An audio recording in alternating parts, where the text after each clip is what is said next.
থাকা যায় বলো? গরমে তো এই শরম মুহূর্তে ছুটে স্টুডিওতে গেছে আছি, চক্করা। এই মুহূর্তে স্টুডিওতে আছি এবং মাথার উপরে দুটো এসি এসি চলছে। চলছে। তো সেই হিসাবে অনেক ভালো আছি। সাইবেরিয়াতে আছি লাগছে। কিন্তু তুমি যদি এই স্টুডিওতে আসার আগ পর্যন্ত মুহূর্তের কথা জিজ্ঞাসা করো, ভয়ঙ্কর আছে। শেষ, মানে জীবন শেষ, কমপ্লিটলি জীবন শেষ। মানে এত গরম, এত অস্বাভাবিক গরম, গরম, অস্বাভাবিক গরম। মানে আমি আসলে অসুস্থ হয়ে পড়ছি, প্রচণ্ড অসুস্থ হয়ে পড়ছি। সবচেয়ে বড় যেটা প্রবলেম হয়ে গেছে, পুরো লাইফ যে শিডিউলে পুরো পরিবর্তন এসে গেছে। আচ্ছা। কারণ খাওয়া দাওয়া করতে ইচ্ছা করছে না, খাবারের যে উপাদানগুলো থাকে, যে উপকরণগুলো দিয়ে সাধারণত খেতে পছন্দ করি, সেগুলো খেতে পারছি না। প্রচণ্ড পানি পান করতে হচ্ছে। আর সেই সাথে যখন তোমার বাইরে যেতে হয়, মানে এক তো গরম, সেই সাথে যখন বাইরে যেতে হয়, রোদের যে তাপ থাকে, আসলে ওই মুহূর্তে কোনো কথা বলার মতো ভাষা খুঁজে পাওয়া যায় না। সকাল থেকে শুধু ভাবছিলাম, অন্যদিন তো ভাবি বৃহস্পতিবার আজ ভালোবাসার মহাকাব্য হবে, আর আজকে ভাবছিলাম কখন স্টুডিওতে যাব, এসির বাতাস খাবো। লিটারালি ভয়ানক, মানে ভয়ানক, কোনো ভাষা নেই। যে কারণে আজকে আমি প্রথম 1 ঘন্টা কিন্তু কথাই বলিনি।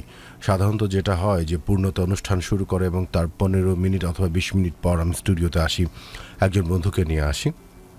আজকে কোনো বন্ধু বিশেষভাবে স্টুডিওতে নেই, কারণ একটু পরিষ্কার করে বলি, এখানে কোনো ধরনের কোনো গাফিলতি কিংবা কোনো ধরনের গোপনীয়তা রাখার মতো বিষয় না। আজ যেহেতু আমাদের পবিত্র মাহে রমজান মাস চলছে এবং আমাদের এই মুহূর্তে আসলে যে সকল অতিথিরা বাইরে থেকে আসতে চাইছেন, যেহেতু রোজার আজকে সম্ভবত তৃতীয়, চতুর্থ রোজা হবে শুরু হলো। সেরির পরে। হ্যাঁ, সেরির পরে শুরু হবে, 3টা শেষ হলো। তো এই মুহূর্তে যে সকল অতিথিদের সাথে কথা বলেছে, অধিকাংশই হচ্ছে ঢাকার বাইরে, এবং তারা আসলে 2-4 দিন একটু সময় নিতে চাইছিলেন যে এই বিষয়টির সাথে অভ্যস্ততা মিল রাখার জন্য। যে কারণে আজ আসলে বিশেষ কোনো অতিথিকে স্টুডিওতে ডাকা হয়নি পবিত্র মাহে রমজান বিষয়টিকে মাথায় রেখেই। কিন্তু স্টুডিও থেকে সরাসরি কিন্তু আপনাদের সাথে ফোন আলাপের একটি সুযোগ আছে। ভালোবাসার যে ছোট ছোট গল্পগুলো আপনাদের হৃদয়ে বাসা বেঁধে আছে, সেই গল্পগুলো আমরা শুনবো এবং সেই গল্পগুলো পুরো বিশ্ববাসীকে শোনাবো। তাই সেই অর্থে যদি বলা যায়, আজকে বিশেষ একজন কোনো অতিথি নেই, কিন্তু অনেক অতিথির আজ সমন্বয় ভালোবাসার বাংলাদেশ অনুষ্ঠিত হচ্ছে এবং হবে। আশা করি সবাই ভালো আছেন। পুরো 1 ঘন্টা পূর্ণতার কণ্ঠ আপনারা শুনেছেন, পূর্ণতার সাথে কথা আপনারা বলেছেন, আমি আসলে বাইরে থেকে শুনছিলাম। এবং আসলে আজ এত সুন্দর সুন্দর কমেন্টও পেয়েছি। আমার কমেন্টগুলো তুমি ছোট পড়তে ছোট কবিতা আবৃত্তি করছিলে, আমাদের অতিথি মানে গেস্ট যারা আছেন, যারা শুনছেন, শ্রোতা, তাদের বিভিন্ন কবিতা খুবই তুমি সুন্দর করে পড়ছিলে। লিখেছেন। আশা করি সবাই ভালো আছেন এবং গরমের যে বিষয়টি আসলে সবাইকে পাগল করে তুলছে, তো সেই হিসাবে বলবো যে সবাই একটু সাবধান থাকবেন, সবাই একটু সাবধান থাকবেন। কারণ যে ভয়ানক অবস্থা হয়েছে, সেই বিষয় থেকে আসলে আমরা যদি সতর্ক না থাকি, অসুস্থতা প্রত্যেকটি ঘরে ঘরে প্রত্যেকটি সদস্যের উপরে হয়তো বাসা বাঁধবে। তো সেই ক্ষেত্রে সবাই সতর্ক থাকবেন। এখন যেহেতু নতুন 1 ঘন্টা শুরু হবে, সেই নতুন 1 ঘন্টা থেকে আজ স্টুডিওতে মানে যারা ফোন করেছেন, ফোন নাম্বার পাঠিয়েছেন, তাদের সাথে আমরা কথাবার্তা বলবো। ইতিমধ্যে প্রচুর বন্ধুরা তাদের ফোন নাম্বার পাঠিয়েছেন, আমি আরেকটিবার বলে দিচ্ছি, যদিও পূর্ণতা বহুবার বলে দিয়েছে। যদি চান স্টুডিও থেকে আজ আপনাকে ফোন করা হবে, কিন্তু সেই বিষয়ে কিছু বিষয় মাথায় রাখতে হবে। সেটি হচ্ছে, যেহেতু ভালোবাসার অনুষ্ঠান একটা দিনই আমরা অনুষ্ঠানটা করি, সেই ক্ষেত্রে অনেকেই যে আমাদেরকে ফোন নাম্বার পাঠান, কিন্তু যখন জিজ্ঞেস করি যে আপনার কি কোনো বিশেষ গল্প আছে, তখন সে বলে যে না, নেই, আমি এমনি কথা বলতে চাই। আসলে এমনি কথা বলার জন্য না। যদি আপনারা ভেবে থাকেন যে আপনার জীবনে কোনো একটা ভালোবাসা কেন্দ্রিক কোনো একটি বিষয়ে আপনি ভুগছেন, যেটার একটা সমাধান আপনি চান, অথবা গল্পটা আপনি বলতে চান, হালকা হতে চান, তাহলেই আপনি আমাদেরকে SMS করবেন। শুরুতে আপনার নাম লিখবেন, স্পেস আপনার লোকেশন এবং আপনার মোবাইল নাম্বার লিখে পাঠাবেন 16260 এই নাম্বারে। ইতিমধ্যে প্রচুর শর্টলিস্ট আমাদের করা হয়ে গেছে। আমরা 12টা থেকে আপনাদেরকে কল করা শুরু করব। আপনারা আরও নাম্বার পাঠাতে থাকেন, আমরা চেষ্টা করব অনেকের সাথেই কথা বলার আগামী যে 2 ঘন্টা আছে। এবং আগামী পর্বে কিন্তু অবশ্যই স্টুডিওতে একজন অতিথি থাকবেন। যদি সেই জায়গাতে আপনি বসে থাকতে চান, তাহলে অবশ্যই যেটা করতে হবে, শুরুতে লিখতে হবে OG। আমি আবারও বলছি, যদি স্টুডিওতে এসে আপনার ভালোবাসার কথা বলতে চান, এবং অবশ্যই ঢাকাতে আমাদের যে স্টুডিও, সেই স্টুডিওতে এসে আপনার ভালোবাসার কথা বলতে হবে। যে কারণে বললাম যে এখন যেহেতু রোজার 3টি রোজা গেছে, তো অনেকের সাথে কথা বলেছি, অনেকেই বলছিল যে গুরু, আমরা আসলে প্রথম সপ্তাহটা রোজার মাসটা আমরা পরিবারের সাথে কাটাতে চাই, কিংবা বিভিন্ন কাজ আছে, সেই বিষয়ে আজ আমরা বিশেষ করে অতিথিকে আনিনি। আগামী পর্বে অবশ্যই আসছেন, আপনিও আসতে পারেন। তার জন্য আপনাকে করতে হবে একটি SMS, শুরুতে লিখতে হবে OG, স্পেস আপনার নাম, বাট ওজির পরে হ্যাপি অথবা স্যাড লিখতে হবে, যেটা আপনারা জানেন। তারপর আপনার নাম, এরপর আপনার লোকেশন, এরপর আপনার মোবাইল নাম্বার পাঠাতে হবে 16260 এই নাম্বারে। গরম ছাড়া মোটামুটি ভালো আছি। জি, আমি বেশ ভালো পরিবেশে আছি, মানে হচ্ছে মাঠের ভিতরে আছি, ঠিক আছে। একা একা মাঠের ভিতরে আপনাদেরকে শুনছি, খুব ভালো লাগছে। মাঠের একটা পুকুর ভিতরে? পাড়ে একটু বসে আছি। মানে জি, মাঠের ভিতরে। মাঠে মাঠে হ্যাঁ হ্যাঁ হ্যাঁ। ও আচ্ছা। আচ্ছা, মাঠের ভিতরে। আচ্ছা, এত রাত্রে মাঠে ভয় করছে না? সত্যি কথা বলতে কি, মানে আমাদের বাড়িটাই মাঠের ভিতরে। ও মানে একটু আচ্ছা side আচ্ছা এ আর কি। আচ্ছা আচ্ছা, তাহলে তো বেশ আরামে আছেন, প্রাকৃতিক হাওয়া খাচ্ছেন, কথা বলছেন, সেরকম রোমান্টিক জি, একটা জি, পরিবেশে হ্যাঁ আছেন। জি, খুব ভালো লাগছে। আমাদের জীবন তো তামা তামা হয়ে গেল ভাই, শেষ হয়ে গেলাম। এত গরম, এত গরম, জীবন শেষ হয়ে গেল, একদম কমপ্লিটলি জীবন শেষ হয়ে যাচ্ছে। আমি ভাবছিলাম যে আমরা তো ধরুন তারপরে বাসাতে থাকি, বাট যারা সারাদিন দিনমজুরের কাজ করছে এবং যারা অনেক বয়স্ক মানুষ আছেন, যারা রাস্তাঘাটে রিক্সা চালাচ্ছেন কিংবা অন্যান্য কাজে আছেন, তাদের তাহলে জীবনটা কি অবস্থা? সেই তুলনায় আল্লাহ হয়তো আমাদেরকে অনেক ভালোই রেখেছেন, হয়তো না অনেক ভালোই রেখেছেন, আমাদের শুকরিয়া আদায় করা উচিত আসলে। আচ্ছা বলুন জিসান, এখন বলুন, ভালোবাসা বাংলাদেশে আপনি আপনার ভালোবাসার কি গল্প শোনাতে চান? জি, আমি ভালোবাসার গল্প অবশ্যই শোনাবো। তারপরে আমার হচ্ছে মানে এই ভালোবাসা নিয়ে একটা সমস্যার ভিতরে হ্যাঁ, খুব আছি। সংক্ষেপে বলতে হবে, কারণ আমরা অনেকের সাথে কথা বলবো, আপনার সময় সীমা জি, খুব সীমিত। ওকে ওকে গুরু, আমি শুরু করছি। হুম আমি তখন ক্লাস 10 পড়তাম। হুম তো আমার একটা বন্ধু, আমাদের হাই স্কুলের পাশে আছে প্রাইমারি স্কুল। হুম তো অনেক বন্ধুরা নিয়ে আমি টিফিন বেলা ওই প্রাইমারি স্কুলে গেছি, যে হুম। চলদস্ত প্রাইমারি স্কুল থেকে ঘুরে আসি। হুম তো গেছি, যায় আসতে একটা মেয়েকে দেখে মানে আমার খুব ভালো লাগে। হুম আহ, আমার এই বন্ধু বলতেছে, দোস্ত দেখ ওই মেয়েটার, দেখ আমার না খুব ভালো লাগতেছে ওই মেয়েটার, ঠিক আছে। হুম। তো আমার এই বন্ধু বলতেছে, এই তুই কি বলিস, ওইটা আসছে আমার ভাগ্নি, ঠিক আচ্ছা। আছে। তা আমি বলতেছি, দোস্ত ঠিক আছে তোমার ভাগ্নি, ঠিক আছে সমস্যা নাই, আজকে তো তাহলে তুমি আমার দোস্ত না, আজকে তুমি আমার মামা, ঠিক আছে। হুম তো তা বললি যে না খবরদার ওরে যায় বলিস না কিছু, হুম ও কিন্তু মানে খুব যেদিও যা মানে কেউ কিছু বললে বাড়ি যেয়ে বলে দেয়, হুম ঠিক আছে। হুম তো আমার এরকম ভয় টয় দিচ্ছে, আর মানে এরকম ওরা কিছু বলিছে হুম, যে হুম, যে হুম, কথা, হুম, যে তুই যদি ওর সাথে সম্পর্ক করতে পারিস তাহলে বুঝবো। তেমনি ও এর আগে কতজনের কথা নালিশ করেছে, হুম তো তুই আর বলিস না, আর যদি হুম। ওর সাথে করতে পারিস তাহলে বুঝবো যে না তুই পারিস। হুম তো ঠিক আছে, আমার ভিতরে একটা জেদ কাজ করতেছে যে এই মেয়ের সাথে আমি সম্পর্ক করবো। হুম। তো আমি আবার ডান্স করি। ডান্স করেন আপনি? জি, আমি ডান্স করি, ডান্স আমার ভালো লাগে, ডান্স করি। আচ্ছা। তো ওই মেয়েটা আসছে, ওই মেয়েটার মামা বাড়ি আমাদের এলাকা থেকে একটু দূরে, হুম ওইখানে আসছে ওই মেয়ের মামা বাড়ি। হুম। ওইখানে আমাদের আবার একটা ডান্সের প্রোগ্রাম, মানে ওদের ওই মামা বাড়িতে বিয়ে বাড়ি, ঠিক আছে, ওর মামার বিয়ে, কিন্তু আমি জানি না যে ওই মেয়েটা ওইখানে গেছে। হুম তো ঠিক আছে, আমি ডান্স করতে গেছি, ডান্স করতে যায় দেখি আমার ওই মেয়েটা। হুম তো তখন তো আমার মানে ভিতরে অনেকটা ভালো লাগে কাজ করতে, যে যারে হুম পছন্দ করি সেই মেয়েটা এখানে আইছে, মানে খুব ভালো লাগছে নিজের ভিতরে, মানে খুব আনন্দ লাগছে। হুম ডান্স করেছি, তা করলে এর আগে আমি ওর সাথে কথা বলিনি।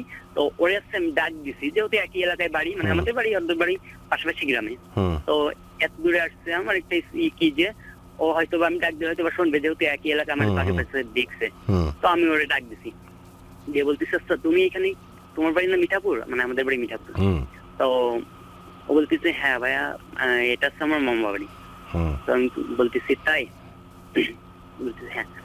তো ঠিক আছে, ওইভাবে ডান্স টান্স করে। এর আগেও বলি ওর সাথে আমি আসছি, মানে এরকম কিছু অঙ্গভঙ্গি, মানে ওরে তাকায় দেখতাম, ঠিক আছে, মানে ও সেটা দেখতে পারতো, হুম। মানে ও বুঝতে পারতো যে আমি ওর পছন্দ করি। হুম সেইভাবে আচ্ছা চলে আসি, ঠিক আছে। তো ওর একটা বান্ধবীও বলিছে আসে যে এরকম ওই ছেলেটা আমার দিকে এরকম তাকায় থাকে, হুম এরকম দেখে। আগের দিন মানে আমার মামা বাড়িতে ডান্স করতে গেছিলাম।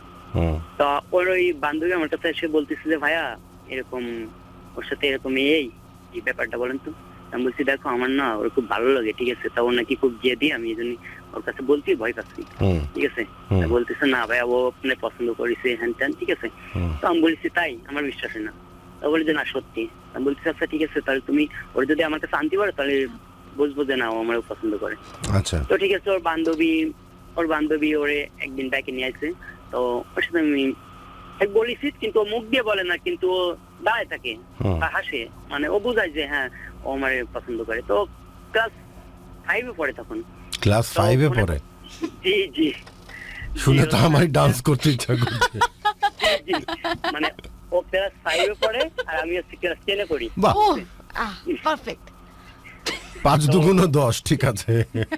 জি, জি, তখন মানে ও ফোনে ফোনে ওর তো ওদের তো ফোন নাই, মানে ওদের বাড়ি আছে কিন্তু ও ফোনে কথা বলতে ভয় পায়। হ্যাঁ।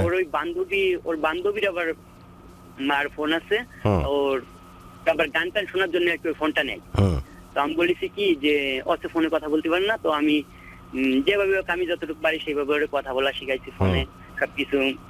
তো এক পর্যায়ে মানে আমাদের খুব ভালো চলতেছে। তো আমার ওই যে ফ্রেন্ড ওর মামা হুম, তখন মানে আমার লাভ সেটেল হয়ে গেছে, তখন আমি ওর কাছে অস্বীকার করছি, ঠিক আছে, যে না রে সত্যি দোস্ত আসলে তোর ভাগ্নি খুব জেদি হয় না, ঠিক আছে, মানে ওরে আর জানাবো না আমি এরকম একটাই। তো আমি জানাইনি। তো এক পর্যায়ে হচ্ছে কি মানে আমাদের সম্পর্কটা এতটাই গভীরে চলে গেছে, মানে এতটাই গভীরে যায় জানাজানি হয়ে গেছে। ওর বাড়ি থেকেও আচ্ছা। জানাজানি হয়ে গেছে, আমার বাড়ি থেকেও জানাজানি হয়ে গেছে। হুম, তো আমারে মানে উঠতে বসতে বাড়ি থেকে খুব চাপে রাখে, ঠিক আছে, ওইদিকে যাবি না, ওইদিকে যাবি না। হুম, তো আচ্ছা ঠিক আছে, তারপর আমি যাই, ঠিক আছে, ওই বাড়ির কথা কে শুনে। তো আমি যাই, এখন ওদের বাড়ি থেকেও জানাজানি হয়ে গেছে। ওদের বাড়ি থেকে ওরে খুব মানে প্রথমে বুঝাইছো, তারপরেও শোনে না, আমার সাথে দেখা করে কথা বলে, জাস্ট এতটুকু, তার বেশি আর কিছু না। হুম, তো তারপরে ওরে বাড়ি থেকে বেশি কথা বলে, এক পর্যায়ে ওরে মারিছে। হুম, মারে যখন ওই মানে ঠেকাতে পারতেছে না, তখন কি করেছে, ওই মেয়ে বিয়ে দিয়ে দেবে। আচ্ছা, বলে আর কি, ওর একটা খালাতো ভাই আছে, ওর খালাতো ভাই থেকে আসছে মালয়েশিয়া, হুম, ঠিক আছে। তো ওর ওই খালাতো ভাই আবার ওকে খুব পছন্দ করে। তো এই সুযোগে ওর ওই খালাতো ভাই কি করছে, খালাতো ভাই করছে যে এই মেয়েরে আমার সাথে বিয়ে দিবা, না হলে আমি এইখানে আছি, এখান থেকে আর কখনো ফেরবো না, ঠিক আছে, যদি আমার বাড়ি যাই তাহলে আমার লাট দেবে, আমি যাবো না, হুম, যদি ওই মেয়েরে আমার সাথে বিয়ে দিয়ে না হয়। হুম, হুম, তো ঠিক আছে, সেইভাবে ওরে বলিছে, ওর না বলিছে, ওরে মারিছে। হুম, তারপরে ও বলেছে যে যদি এরকম কিছু করো তো আমি বিষ খাবো, করবো। তা আমার কাছে এসে বিষয়টা বলেছে যে এরকম আমাদের বাড়ি থেকে তো এই বলতেছে, এখন কি করবো। ও তখন ক্লাস 6 এ উঠেছে। হুম, তো আমি বলেছি কি যে তোমার খালাতো ভাইয়ের নাম্বার আছে তোমার কাছে?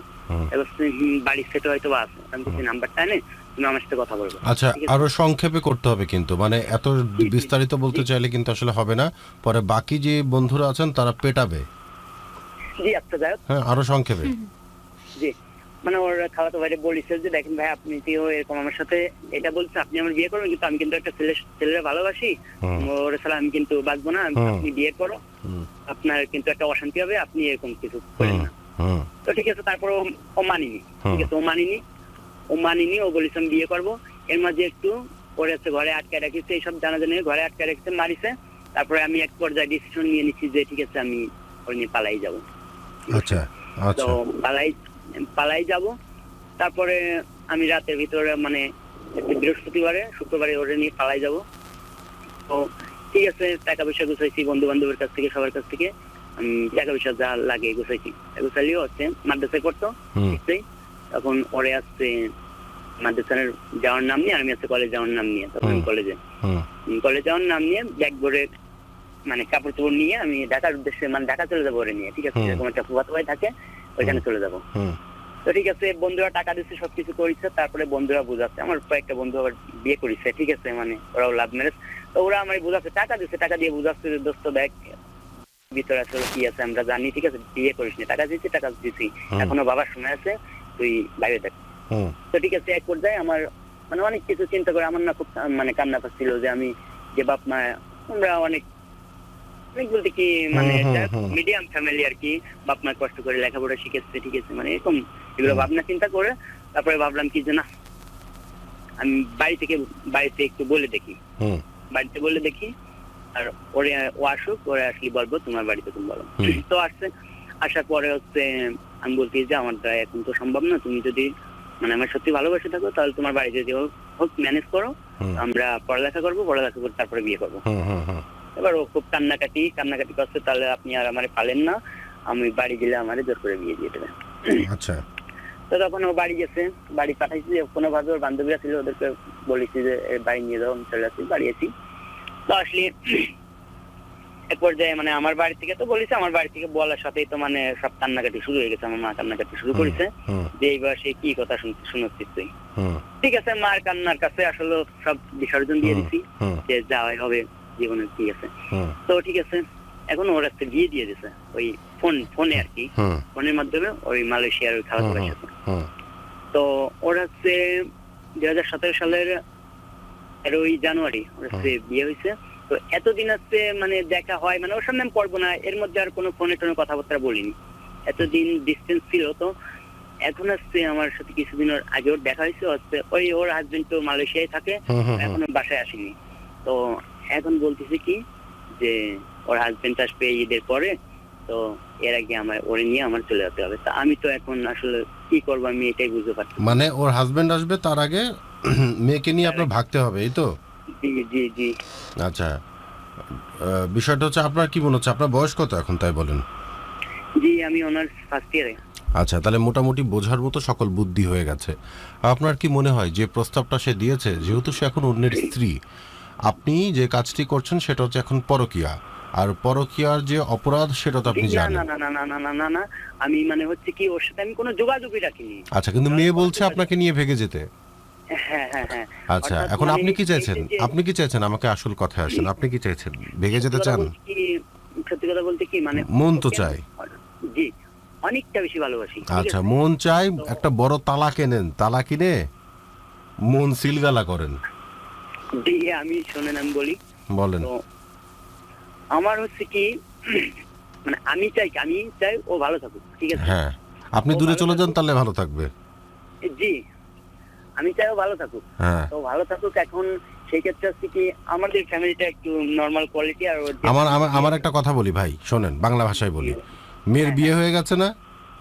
জি মেয়ের তো বিয়ে হয়ে গেছে, হ্যাঁ হ্যাঁ বাস, আর কোনো কাহিনী নাই, এখানে ফুল স্টপ দেন। মেয়ের তো বিয়ে হয়ে গেছে, এখন মেয়ে যেখানে যাবে যা করবে এটা মেয়ের পরিবার এবং মেয়ের বর্তমান স্বামীর ব্যাপার, আপনার এখানে আর কোনো বিষয় না। জি, আপনি এটা তো- মনে মনে চান সে ভালো থাকুক, মনে মনেই চান, এটাকে আর প্রকাশ্যে আনার কোনো প্রয়োজন না, নেই। না, না, না। এই জন্য ভাইয়া শোনেন আমি বলি, হুম, মানে আমাদের বাড়িটা যেহেতু একই এলাকায়, এটা আমি আমার কোনো ফ্রেন্ডদের কাছেও মানে ডিসকাস করি বলতে পারছেন না, বুঝতে পারছি আমি। না, মানে বলতে পারিনি, এর জন্য আর কি আমি আপনাদের অনুষ্ঠানটা মানে খুবই ভালো নিয়মিত হয়েছে, কিন্তু- খুবই ভালো হয়েছে যে আপনি শেয়ার করেছেন, আপনি হালকা হয়েছেন। তবে একটা বিষয় মাথায় রেখেন, মেয়ে কিন্তু অনেকভাবেই আপনাকে মানে বোঝানোর চেষ্টা করবে যে আমি তোমাকেই ভালোবাসি, বাধ্য হয়ে বিয়ে হয়েছে। আমি একটা শুধু কথা বলতে চাই যে যেহেতু বিয়ে হয়ে গেছে, সে এখন অন্যের স্ত্রী, এখানে আপনি কোনো ধরনের মানে যদি আপনার পদক্ষেপ থাকে, কোনো ধরনের আপনার ইন্টারফেয়ার থাকে, তাহলে কিন্তু আপনি বড় একটা বিপদে পড়বেন এবং আইনগতভাবে আপনি ফেঁসে যাবেন। জি তো ভাইয়া, জীবনটাকে তারপর নষ্ট করেন না, সামনে প্রচুর সময় পড়ে আছে, অনেক ভালোবাসা পাবেন, অনেক সুন্দর সংসার হবে, কিন্তু একবার যদি এই ঝামেলায় পড়ে যান, জীবন কিন্তু আপনার তামা তামা ভাই। জি আমি তো বিষয়টা বুঝতে পারতেছি, ওই যে কিন্তু খোলা আসলে- মাঠে বসে আছেন না, তখন 14 শিখে বসে থাকতে হবে। জি, জি। তো আমি বিষয়টা বুঝতে পারেও মনে করেন এখন যে মানে কি পরিস্থিতি আপনি জানেন না, ঠিক আছে? মানে একই এলাকায় যেহেতু, ঠিক আছে? আমি বুঝতে পারছি, একই এলাকায় আপনাকে প্রতিনিয়ত হয়তো দেখা হচ্ছে, কিংবা এই বিষয়টা থেকে আপনি রেহাই পাচ্ছেন না, আবার লজ্জায় বন্ধু বান্ধবের কাছে বলতেও পারছেন না। জি, জি, আমার মানে কথা একই হচ্ছে, এলাকায় হ্যাঁ মনে হ্যাঁ, করেন যদি আমার কোনো বন্ধু বান্ধবের সাথে বলি, দেখা যাচ্ছে আমার কোনো বন্ধু বান্ধব একই এলাকায় হয়তো জানা না না, হয়ে গেলো। বুঝতে পেরেছি। এখন যেটাই হোক, এলাকা হোক আর যেটাই হোক, আপনাকে আপনার জীবন বাঁচাতে হবে। মেয়ে যেহেতু বিয়ে হয়ে গেছে, সে এখন অন্যের স্ত্রী, তার পরিবার বুঝবে, তাদেরকে তাদেরটা বুঝে নিতে দেন। আপনার খুব খারাপ লাগবে, এটা খুবই স্বাভাবিক। আমি যত সহজে বলছি, এত সহজে বিষয়টা মেনে নেবার মতো না, কিন্তু ভালো কিছুর জন্য ত্যাগ করতে হবে। কারণ যেহেতু মেয়ের বিয়ে হয়ে গেছে, এখানে এখন আপনি যাই করবেন সেটাই কিন্তু আপনি বিপদে পড়বেন। তো কোনো ধরনের মানে দূর থেকে ভালো চাওয়া ছাড়া, মনে মনে তাকে ভালো আশীর্বাদ করা ছাড়া আর কোনো কিছু আপনি করেন না। আপনি ফেঁসে যাবেন, পুরোপুরি ফেঁসে যাবেন, দরকার নেই। নিজের জীবনটাকে সুন্দর করে সাজান, কষ্ট লাগবে সুন্দর করে সাজান, এবং মেয়েটি যদি আপনাকে আবারও বলে যে আমি তোমাকে ভালোবাসি, চলো পালিয়ে যাই, আপনি বলবেন যে বাবা আমার পক্ষে সম্ভব না, যেহেতু তোমার বিয়ে হয়ে গেছে, যে আগে যেটা করতে পারিনি এখন সেটা সম্ভব না। ঠিক আছে? জি ওকে, ভালো থাকবেন এবং নিজের খেয়াল রাখবেন। আচ্ছা, এই ছিল আমাদের নড়াইলের বন্ধু, তিনি জিসান। সবচেয়ে ইন্টারেস্টিং ফ্যাক্টর ছিল যে ক্লাস 5-এ, তারপরে হচ্ছে, আচ্ছা, পূর্ণতাকে নিয়ে একটা কমেন্টস আসছে, এটা লেখছে আহমেদ মেহেদি। পূর্ণতা, আসলেই তুমি পূর্ণতা, সুরে পূর্ণতা, হাসিতে পূর্ণতা, শুধুই মুগ্ধতা, শুধুই পূর্ণতা, আমার রচনায় পূর্ণতা, অজনায় পূর্ণতা, ভালোবাসি পূর্ণতাকে, ভালোবাসি ভালোবাসিকে। আরে কঠিন, এটা এটা আমি পড়বো না, আমাকে আমাদের এই মহান টেকনিশিয়ান বারোইদা অনেকক্ষণ যেমন দেখাচ্ছেন, আমি বললাম পড়বো না, উনি এটা আপনাকে নিয়ে দিয়ে দিচ্ছেন এখন পড়ানোর জন্য। আচ্ছা, মানে- আহমেদ মেহেদি ভাই চলে আসেন ঢাকাতে, আমি দেখা করে দেবো পূর্ণর সাথে আপনার। ভাই আমার মাফ করে দেন, আপনি আমার ভাই, এই পাশেরটা আমার ভাই, এই পাশেরটা ভাই, সবাই আমার ভাই। কারণ আপনি দিনে দুপুরে হাসিতে কান্নাতে তারপর অচেনাতে অজানাতে আর দুনিয়াতে কোনো কিছু বাদ রাখেননি, আপনি মোটামুটি সব জায়গাতেই পূর্ণতাকে খুঁজে বেড়াচ্ছেন। আসুন এই হালকা পাতলা পূর্ণতার সাথে আমরা পরিচয় করিয়ে দেবো। ভাই আসলে পরে সে কি পরিমাণ একটা ধাক্কা খাবে, হালকা পাতলা বলছেন তার উপরে আপনি আবার। আচ্ছা, যাই হোক, আমরা- অনেক ধন্যবাদ, অনেক অনেক ভালোবাসা, ধন্যবাদ। আমরা চাইছি যে আরো যে বন্ধুরা আছেন তারা যদি আপনাদের জীবনের এরকম, আমরা একটু আগে জিসানের কথা শুনছিলাম মোবাইল থেকে, আসলে উনি এই মুহূর্তে কাউকে বলতে পারছেন না, কারণ একই এলাকাতে একটা বিষয় সবচেয়ে বড় প্রবলেম হচ্ছে কি, মানে চাইলেও তো উনি না দেখা করে থাকতে পারছেন না, প্রতিনিয়ত দেখা হচ্ছে, কথা হচ্ছে, বন্ধু বান্ধব। তো আশা করি যে উনি যে এই কথাটি বলেছেন হালকা হয়েছে, ঠিক একইভাবে যদি আপনি আপনার মনের কথা বলে হালকা হতে চান, ভালোবাসা কেন্দ্রিক, অবশ্যই ভালোবাসা কেন্দ্রিক কোনো সমস্যাতে আপনি ভুগছেন, সেটা যদি আপনি বলে হালকা হতে চান, আমরা চেষ্টা করবো আমাদের অভিজ্ঞতা থেকে ছোটখাটো কথা বলে যদি আপনাকে সেই বিষয়ে একটি সঠিক সমাধান না দিলেও অন্তত একটা পথ দেখানো যায়, সেটাই। বাকিটা গ্রহণ করবেন কি করবেন না আপনার বিষয়। তাহলে অবশ্যই SMS করে ফেলুন, শুরুতে আপনার নাম স্পেস আপনার লোকেশন আপনার মোবাইল নাম্বার পাঠিয়ে দিন 16260 এই নম্বরে, এবং facebook.com/ILoveDhakaFM এখানে ভালোবাসা বাংলাদেশ নিয়ে যে পোস্ট করা আছে সেখানে আজকে মন চাইলে আপনি কমেন্টস করুন, কারণ আজকে মোটামুটি একটু সময় আছে আমাদের হাতে, পূর্ণতার হাতে কমেন্টসগুলো পড়ে শোনানো, কারণ শোনাবার। যেহেতু স্পেশাল কোনো একজন অতিথি নেই, আজ অনেক স্পেশাল অতিথির সাথে আমরা কথা বলছি ফোনে, তাদের ভালোবাসাকে নিয়ে আমাদের টেকনিক্যাল পার্সন চেষ্টা করছে। আর এই ফাঁকে কি আমরা একটা ছোট বিরতি নেবো, একটা গান শুনবো? একটা ছোট্ট গান শুনে আসতে পারি, গান শুনে আসবার পরে আমরা আমাদের আরেকজন অতিথির কাছে চলে যাব। ওকে, ছোট্ট একটি গান শুনে আসছি, তারপরে আবার আপনাদের সাথে ফোনে আলাপ হবে।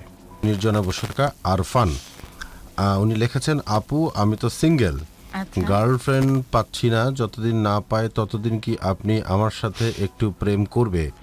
আচ্ছা, গুরু আপু একটু রাজি করার না আমার সাথে প্রেম করার জন্য।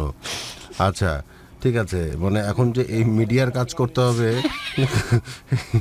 আচ্ছা, সবচেয়ে বড় কথা হচ্ছে যে আপনি এই কাজ করেন? এখন পূর্ণতার জন্য আমি তো এমনি বলেছিলাম যে বাসের টিকিট আমি দেবো, এর মানে গত বছর 2018 সালে আমি অফার করেছিলাম যে পূর্ণতাকে নিয়ে যদি কেউ ভেগে যেতে চায় তাহলে সে এসি বাসের টিকিট আমি দেবো। তো ভাই টিকিটটা 2019 সালে আমি বহাল রেখেছি, আপনি চলে আসেন, ঠিক আছে?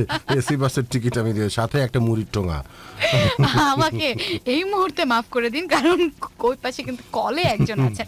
আচ্ছা, আমাদের আমরা কলে সাথে কথা বলবো। সুদূর বরিশাল থেকে আছেন মরিয়ম। আসসালামু আলাইকুম। ওয়ালাইকুম আসসালাম মরিয়ম, কেমন আছেন? জি আলহামদুলিল্লাহ ভালো আছি, আপনি ভালো আছেন দিদি? জি আমি ভালো আছি, এখন বেশ ভালো আছি, কারণ এসি রুমে বসে আছি, যথেষ্ট ঠান্ডা অনুভব করছি, মাথাটাও ভালো মনটাও ভালো। আর সারাটা দিন ভাই বলেন না, মনে হচ্ছিল যে ওই যে চুলার উপরে কেউ বসিয়ে রেখেছে আমাকে, এরকম অবস্থা মনে হচ্ছিল। গুরু, আমি আপনাদের সাথে একটু কথা বলতে চাই, হয়তো একটা রুলস এর বাইরে হবে, আচ্ছা বলেন। বাট আপনাকে আমি অনেকদিন পর্যন্ত শুনতেছি। একটু একটু একটু একটু পরিষ্কার করে বলতে হবে, আমি বুঝতে পারছি না মরিয়ম। একটু জোরে। গুরু, আমি এখন খুবই একটা খারাপ অবস্থায় আছি, বাসা থেকে পুরো বাইরে আসছি, তো আমার আচ্ছা। আপনাকে দেখলেই সমস্যা হবে, এই জন্য। আচ্ছা কি হয়েছে আপনার বলুন।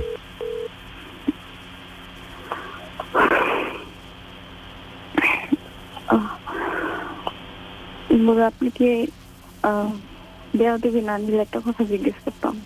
আল্লাহ মাফ চাই, বলেন কি প্রশ্ন করবেন, আমার তো ভয় লাগছে। না না, ওরকম কিছু।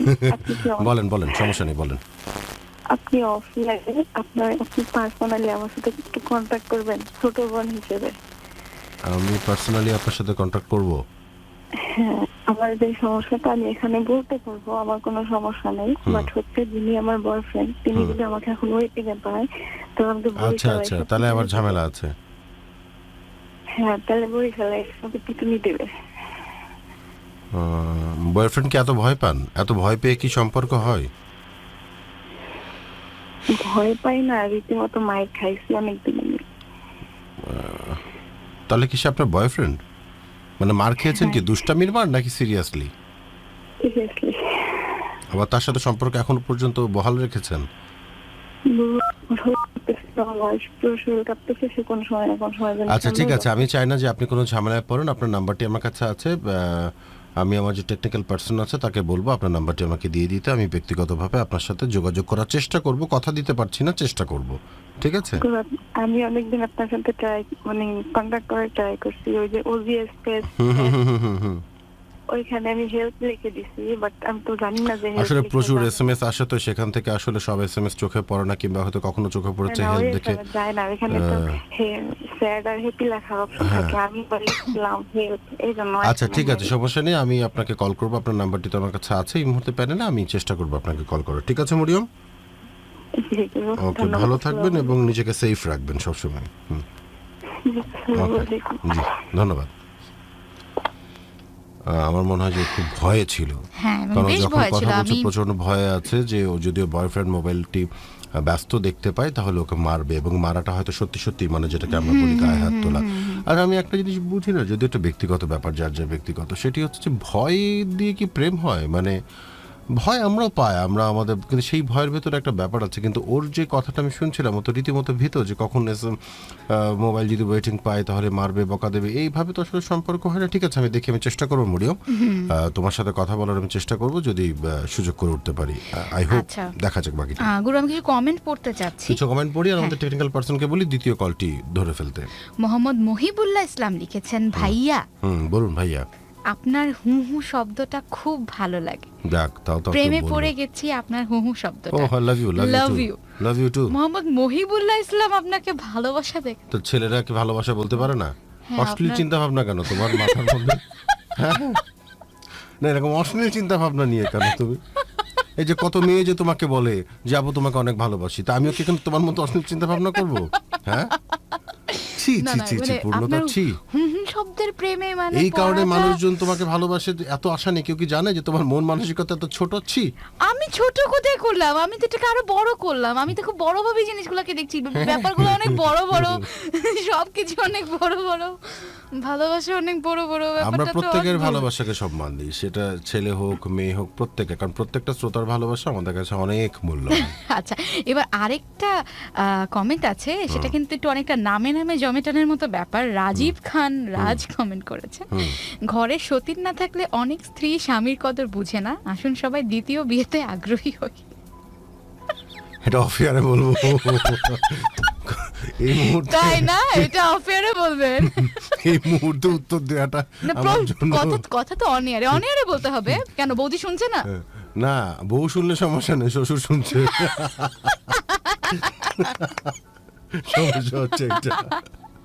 না না, শ্বশুর তো সবই শুনছে না, মানে আঙ্কেল যে শুনছেন, আঙ্কেল তো শুনছেন আপনাকে, ছেলেরাও একইভাবে ভালোবাসে যেভাবে মেয়েরা ভালোবাসে, ব্যাপারটা তো সুন্দর। ভাইজান, কি আর বলবো, রোজার মাস। নরিন ইসলাম লিখেছেন, রোজ রাতে যে স্বপ্ন দেখি খুব ভোরে তা সযত্নে ভাষায় চেনা, এক শান্ত সমুদ্র তীরে আবার একটা সামুদ্রিক স্বপ্ন। বা সামুদ্রিক স্বপ্ন, সামুদ্রিক স্বপ্ন সুন্দর না? সামুদ্রিক স্বপ্ন কেমন স্বপ্নটা? মানে আমার কাছে খুব অদ্ভুত লাগলো নামটা। হ্যাঁ হ্যাঁ, সামুদ্রিক, সামুদ্রিক স্বপ্ন মানে কি গর্জন থাকে এই স্বপ্নে প্রচন্ড? হ্যাঁ সমুদ্র থাকে, সমুদ্র মানে তো তীর গর্জন থাকে, থাকবে, গর্জন বাহ। থাকবে, ভালো সমুদ্র তো, ঢেউ সামুদ্রিক স্বপ্ন।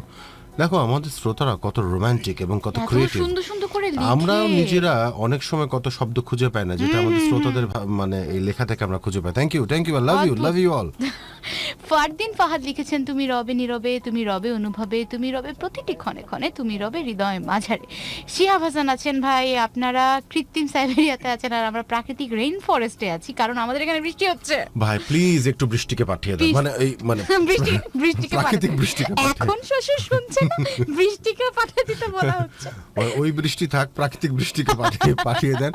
বিশ্বাস করো পূর্ণতা, আজকে সারাটা দিন আমি এবং আমার সহধর্মিনী কতবার যে বলেছি, উফ আল্লাহ একটু যদি বৃষ্টি হতো, একটু যদি বৃষ্টি হতো। মানে মাটি ফেটে চৌচির হয়ে যাচ্ছে এরকম মনে হচ্ছে। হ্যাঁ। একটু বৃষ্টি দরকার, আল্লাহ একটু বৃষ্টি দাও ঢাকাতে। মানে ভয়ঙ্কর, ভয়ঙ্কর, আমি জানি, অবস্থা, it's ঢাকাতে একটু horrible. বৃষ্টি দরকার। গুরু এই মুহূর্তে একজন কলে আছেন, চুয়াডাঙ্গা থেকে ইশতিয়াক। আচ্ছা, কথা বলি আমরা। হ্যালো গুরু, কেমন আছেন? ওয়ালাইকুম আসসালাম, ভালো আছি। কেমন আছেন ইশতিয়াক? জি রীতিমতো গুরু, আমি এক্সাইটেড। আমি আপনি এক্সাইটেড? হার্টবিট বেড়ে গেছে আমার। হার্টবিট বেড়ে গেছে? জি, আপনার কল পেয়ে। আচ্ছা, কেমন গরম কেমন চুয়াডাঙ্গাতে ভাই? জি ভাই, গরম 39 ডিগ্রি চলছিল আজকে। আচ্ছা আচ্ছা, 39? বাবা, জি ওরে বাবা, ওদিকে তো ঢাকাতেও অস্বাভাবিক এরকম ছিল? গরম। ঢাকাতেও আজকে এরকমই ছিল কাছাকাছি, মানে ভয়ঙ্কর। জি গুরু। আচ্ছা কি অবস্থা বলুন ইশতিয়াক, কি বলবেন ভালোবাসা নিয়ে? ঝটপট করে বলে ফেলুন, কারণ আজ অনেক বন্ধুদের সাথে কথা বলতে ভালো হবে। হতো গুরু, তুমি করে বলেন আমাকে। আচ্ছা সমস্যা নেই, বলবো। আচ্ছা বলো বলো ইশতিয়াক বলো। গুরু, বলছিলাম কি মানে এখনো আমার ভালোবাসা তেমন একটা হয়ে ওঠেনি আর কি। মানে ছোট থেকে আমি মানে ছোট থেকে একটা মেয়ের সাথে বড় হচ্ছে আর কি, এখনো পর্যন্ত মানে একসাথে থাকি এবার তার প্রতি একটা দুর্বলতা, সেটা ভালো লাগা নাকি ভালোবাসা বলছি মানে কি প্রতিবেশী না, প্রতিবেশী না, একসাথে মানে ছোট থেকেই পড়াশোনা করি। মানে তোমার কি ফ্রেন্ড হয়, তো তোমার বন্ধু হয় না কি হয়? বন্ধু। আচ্ছা বন্ধু, কিন্তু কোথায় থাকে? তোমাদের বাসার আশপাশেই? আমাদের বাসার আশপাশেই না, মানে এলাকাতেই। আচ্ছা একই এলাকাতে, কিন্তু কত ছোট থেকে একসাথে বড় হচ্ছ, মানে কোন ক্লাস থেকে? একেবারে ছোট থেকে, এখন প্রাথমিক। ও এখন কিসে পড়ছো তুমি? এখন পরীক্ষা দিচ্ছি। কি পরীক্ষা দিচ্ছ? এইচএসসি পরীক্ষা দিচ্ছ। পরীক্ষা শেষ না তোমাদের? এখন একটা আছে। আচ্ছা এখন একটা আছে। এখন কি অবস্থা, মানে তোমার ফিলিংসটা কেমন হয়? মানে তুমি ওকে ভালোবাসো নাকি ভালো লাগে, কোনটা? কিছু মানে বুঝে আসে না এটা কি, মানে কেমন হয়, অনুভূতিগুলো কেমন হয় একটু বলো, মানে কি মনে হয় তোমার একটু বলো। মনে হয় যেন ওকে আমার খুব ভালো লাগে। আচ্ছা ও যেদিন স্কুলে আসে না কিংবা ওকে যেদিন দেখো না, খারাপ লাগে? খারাপ লাগে বলতে হ্যাঁ একটু মিসিং টাইপের হয়, আর তাহলে বন্ধুদের ভিতরে তো যদি কাউকে না দেখা এটা মিস হয়। ওরকম মানে স্পেশাল কি কিছু তুমি ফিল করো, মানে বিশেষ করে ওর জন্যই, শুধু ওকে দেখার জন্য কি মনটা বারবার আনচান করছে এরকম কিছু, কিংবা কখনো কি মনে হয় যে ওর হাতটা একটু ধরতে পারতাম, এরকম ইচ্ছা করছে, এরকম কি কখনো মনে হয়? মাঝে মাঝে হয় অবশ্য। আচ্ছা মানে তোমার যেটা আমার কথা শুনে মনে হচ্ছে যে এখনো পুরোপুরি তুমি ভালোবেসে উঠতে পারোনি, ভালো লাগাটা কাজ করছে টুকটাক। আরো কিছুদিন দেখো যেহেতু উচ্চ মাধ্যমিক পরীক্ষা দিচ্ছ, একটা জায়গাতে ভর্তি হও, আরো কিছুদিন দেখো, ওর পরিবেশ পরিস্থিতিটা দেখো, ও কি চায়, ও কি বলে, তারপর একটা সময় সুযোগ দেখে বলবা। এতদিন যেহেতু তুমি অপেক্ষা করেছো, আমার মনে হয় যে তুমি সামনের দিনগুলো আরো বেশ খানিকটা সময় অপেক্ষা করতে পারবা। ভালো করে বুঝে তারপর বলো, এটাই বেটার হবে। আপনার খুব ভালোবাসি গুরু, আপনার ওই অনুষ্ঠান নিয়মিত শুনি। থ্যাংক ইউ, আমিও তোমাদেরকে অনেক ভালোবাসি। তোমাদেরকে ভালোবাসি বিধাই মন খারাপ থাকে, শরীর খারাপ থাকে, তারপরে বৃহস্পতিবার চলে আসি। অনেক সময় ইচ্ছা করে না, একদম সত্যি কথা বলি, অনেক সময় ইচ্ছা করে না যে আজকে অফিসে যাই, আজকে অনুষ্ঠান করি, কিন্তু যখন মনে হয় যে লক্ষ কোটি শ্রোতা বন্ধুরা আমাদের জন্য অপেক্ষা করছে, তখন আসলে না এসে পারি না। হ্যাঁ কিন্তু অনুষ্ঠান জমেই না গুরু, আপনি ছাড়া অনুষ্ঠান ভাবাই যায় না, কল্পনাই করা যায়। ভালো থেকো, দোয়া করো যেন ভালো মানুষও তোমাদের সাথে থাকতে পারি এবং পৃথিবীর শেষ দিন পর্যন্ত ভালো মানুষই বাঁচতে পারি। কেমন আছেন? আপনার সাথে কথাই হলো না। এই তো ভাইয়া ভালো আছি, আপনি ভালো আছেন? জি আলহামদুলিল্লাহ। যাক ঠিক আছে ইশতিয়াক, ভালো থেকো তাহলে। জি গুরু। ওকে ভালো থেকো, শুভরাত্রি। আচ্ছা আমরা কিছু কমেন্টস পড়ি।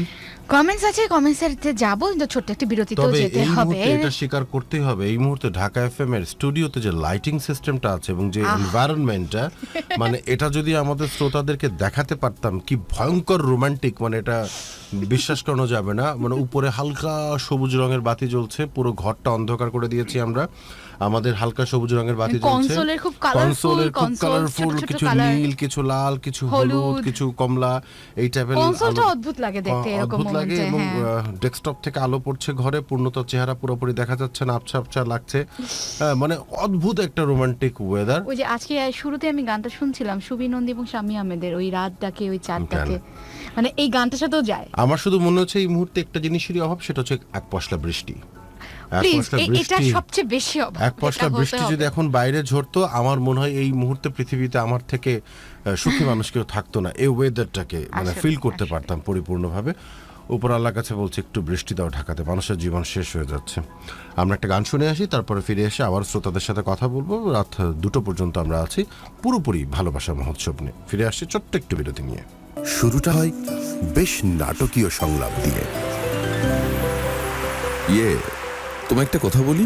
বলো। না মানে তুমি যখন হাসো না, তোমার গালের ওই টোলটাকে না খুব ছুতে ইচ্ছে করে। তাই বুঝি? তা কে মানা করেছে?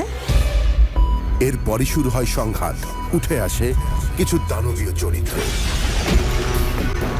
বাচ্চা সহ আমাকে মেরে ফেলতে যাচ্ছে, ওর ভালোবাসাটা কোথায় গেল? শেষটা তাহলে কি বিচ্ছেদ? আমাদের ডিভোর্স লেটারটা সাইন হয়ে গেল। এরই নাম কি ভালোবাসা? নাকি সমাপ্তিটা এমনও হতে পারে? আই এম সরি, তুমি ছাড়া না আমার এই জীবনটাই অর্থহীন। প্লিজ আমাকে আর একটাবার সুযোগ দাও। যদি বুঝতেই পারো দূরে কেন দাঁড়িয়ে আছো, কাছে এসে হাতটা ধরো। কখন এক পশলা বৃষ্টি নামবে? আচ্ছা, ঠিক সেরকম বৃষ্টির অপেক্ষা তো আছে, কিন্তু বৃষ্টি না এসে এখন কিন্তু এসেছে ফারিহা খুলনা থেকে। আচ্ছা, তাই সই। ওকে, কথা হবে বলছি। ফারিহার সাথে। হ্যালো, আসসালামু আলাইকুম। ওয়ালাইকুম আসসালাম। ফারিয়া কেমন আছেন? এই তো ভালো, আপনি ভালো আছেন? হ্যাঁ, আমি ভালো আছি ভাই, এই মুহূর্তে ভালো আপনি আছি। কেমন আছেন? এই তো আপু ভালো আছি। ফারিয়া, হ্যাঁ, কি করা হয়? লেখাপড়া করা হয়?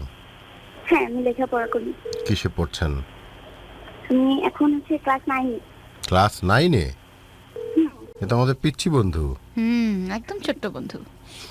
আচ্ছা বলুন, কি বলতে চান? হ্যাঁ, আমি একটা ছেলেকে আজ থেকে আরো 4 বছর আগে একটা ছেলেকে পছন্দ করতাম। আচ্ছা, তা সে হচ্ছে আমার ফ্রেন্ডের খালাতো ভাই। তা তখন আমার ফ্রেন্ডকে আমি বলছিলাম যে ফ্রেন্ডের খালাতো ভাই? হ্যাঁ, আচ্ছা, আমি বলছিলাম, সে আমাদের স্কুলেই পড়তো, ক্লাস 8-এ তখন মনে হয়। আমি তখন ক্লাস 5-এ না 6-এ পড়ি। আর সে তখন 8-এ পড়ে। এখন আমি আমার ফ্রেন্ডকে বলছিলাম যে হ্যাঁ, তোর এরকম তোমার ভাইকে তোমার পছন্দ হচ্ছে। তা ও কখনো ভাইকে যায় বলেনি। না বললে আমি যখন ক্লাস 8-এ পড়ি, 8-এ আমার মানে পরীক্ষার 6 মাস আগে আমি ঠিক ওই খালা বাসায় যাই, মানে ওদের বড় খালা যে তাদের বাসায় আমরা ভাড়া নিই। ভাড়া নিলে ওইখানে আবার ও কবুতর পুষতে যাইতো রাত্রে, মানে ছাদে।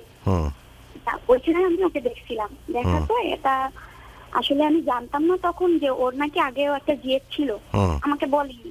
তা আমি না বললে আমি কয়েকদিন ওরকম দেখতাম, ঠিক আছে। দেখার পর ও আমাকে, মানে আমি দেখতাম যেটা ও আমাকে ফলো করতো, আমি ওকে ফলো করতাম।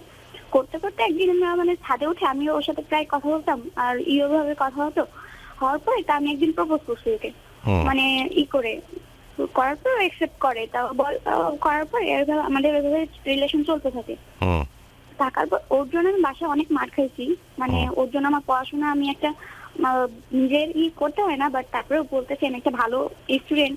তারপরে ওর জন্য আমার রেজাল্ট খারাপ হয়েছে এইচের, আমার বাসা থেকে আমাকে অনেক মারধর করছে, মানে কিছু হয়েছে।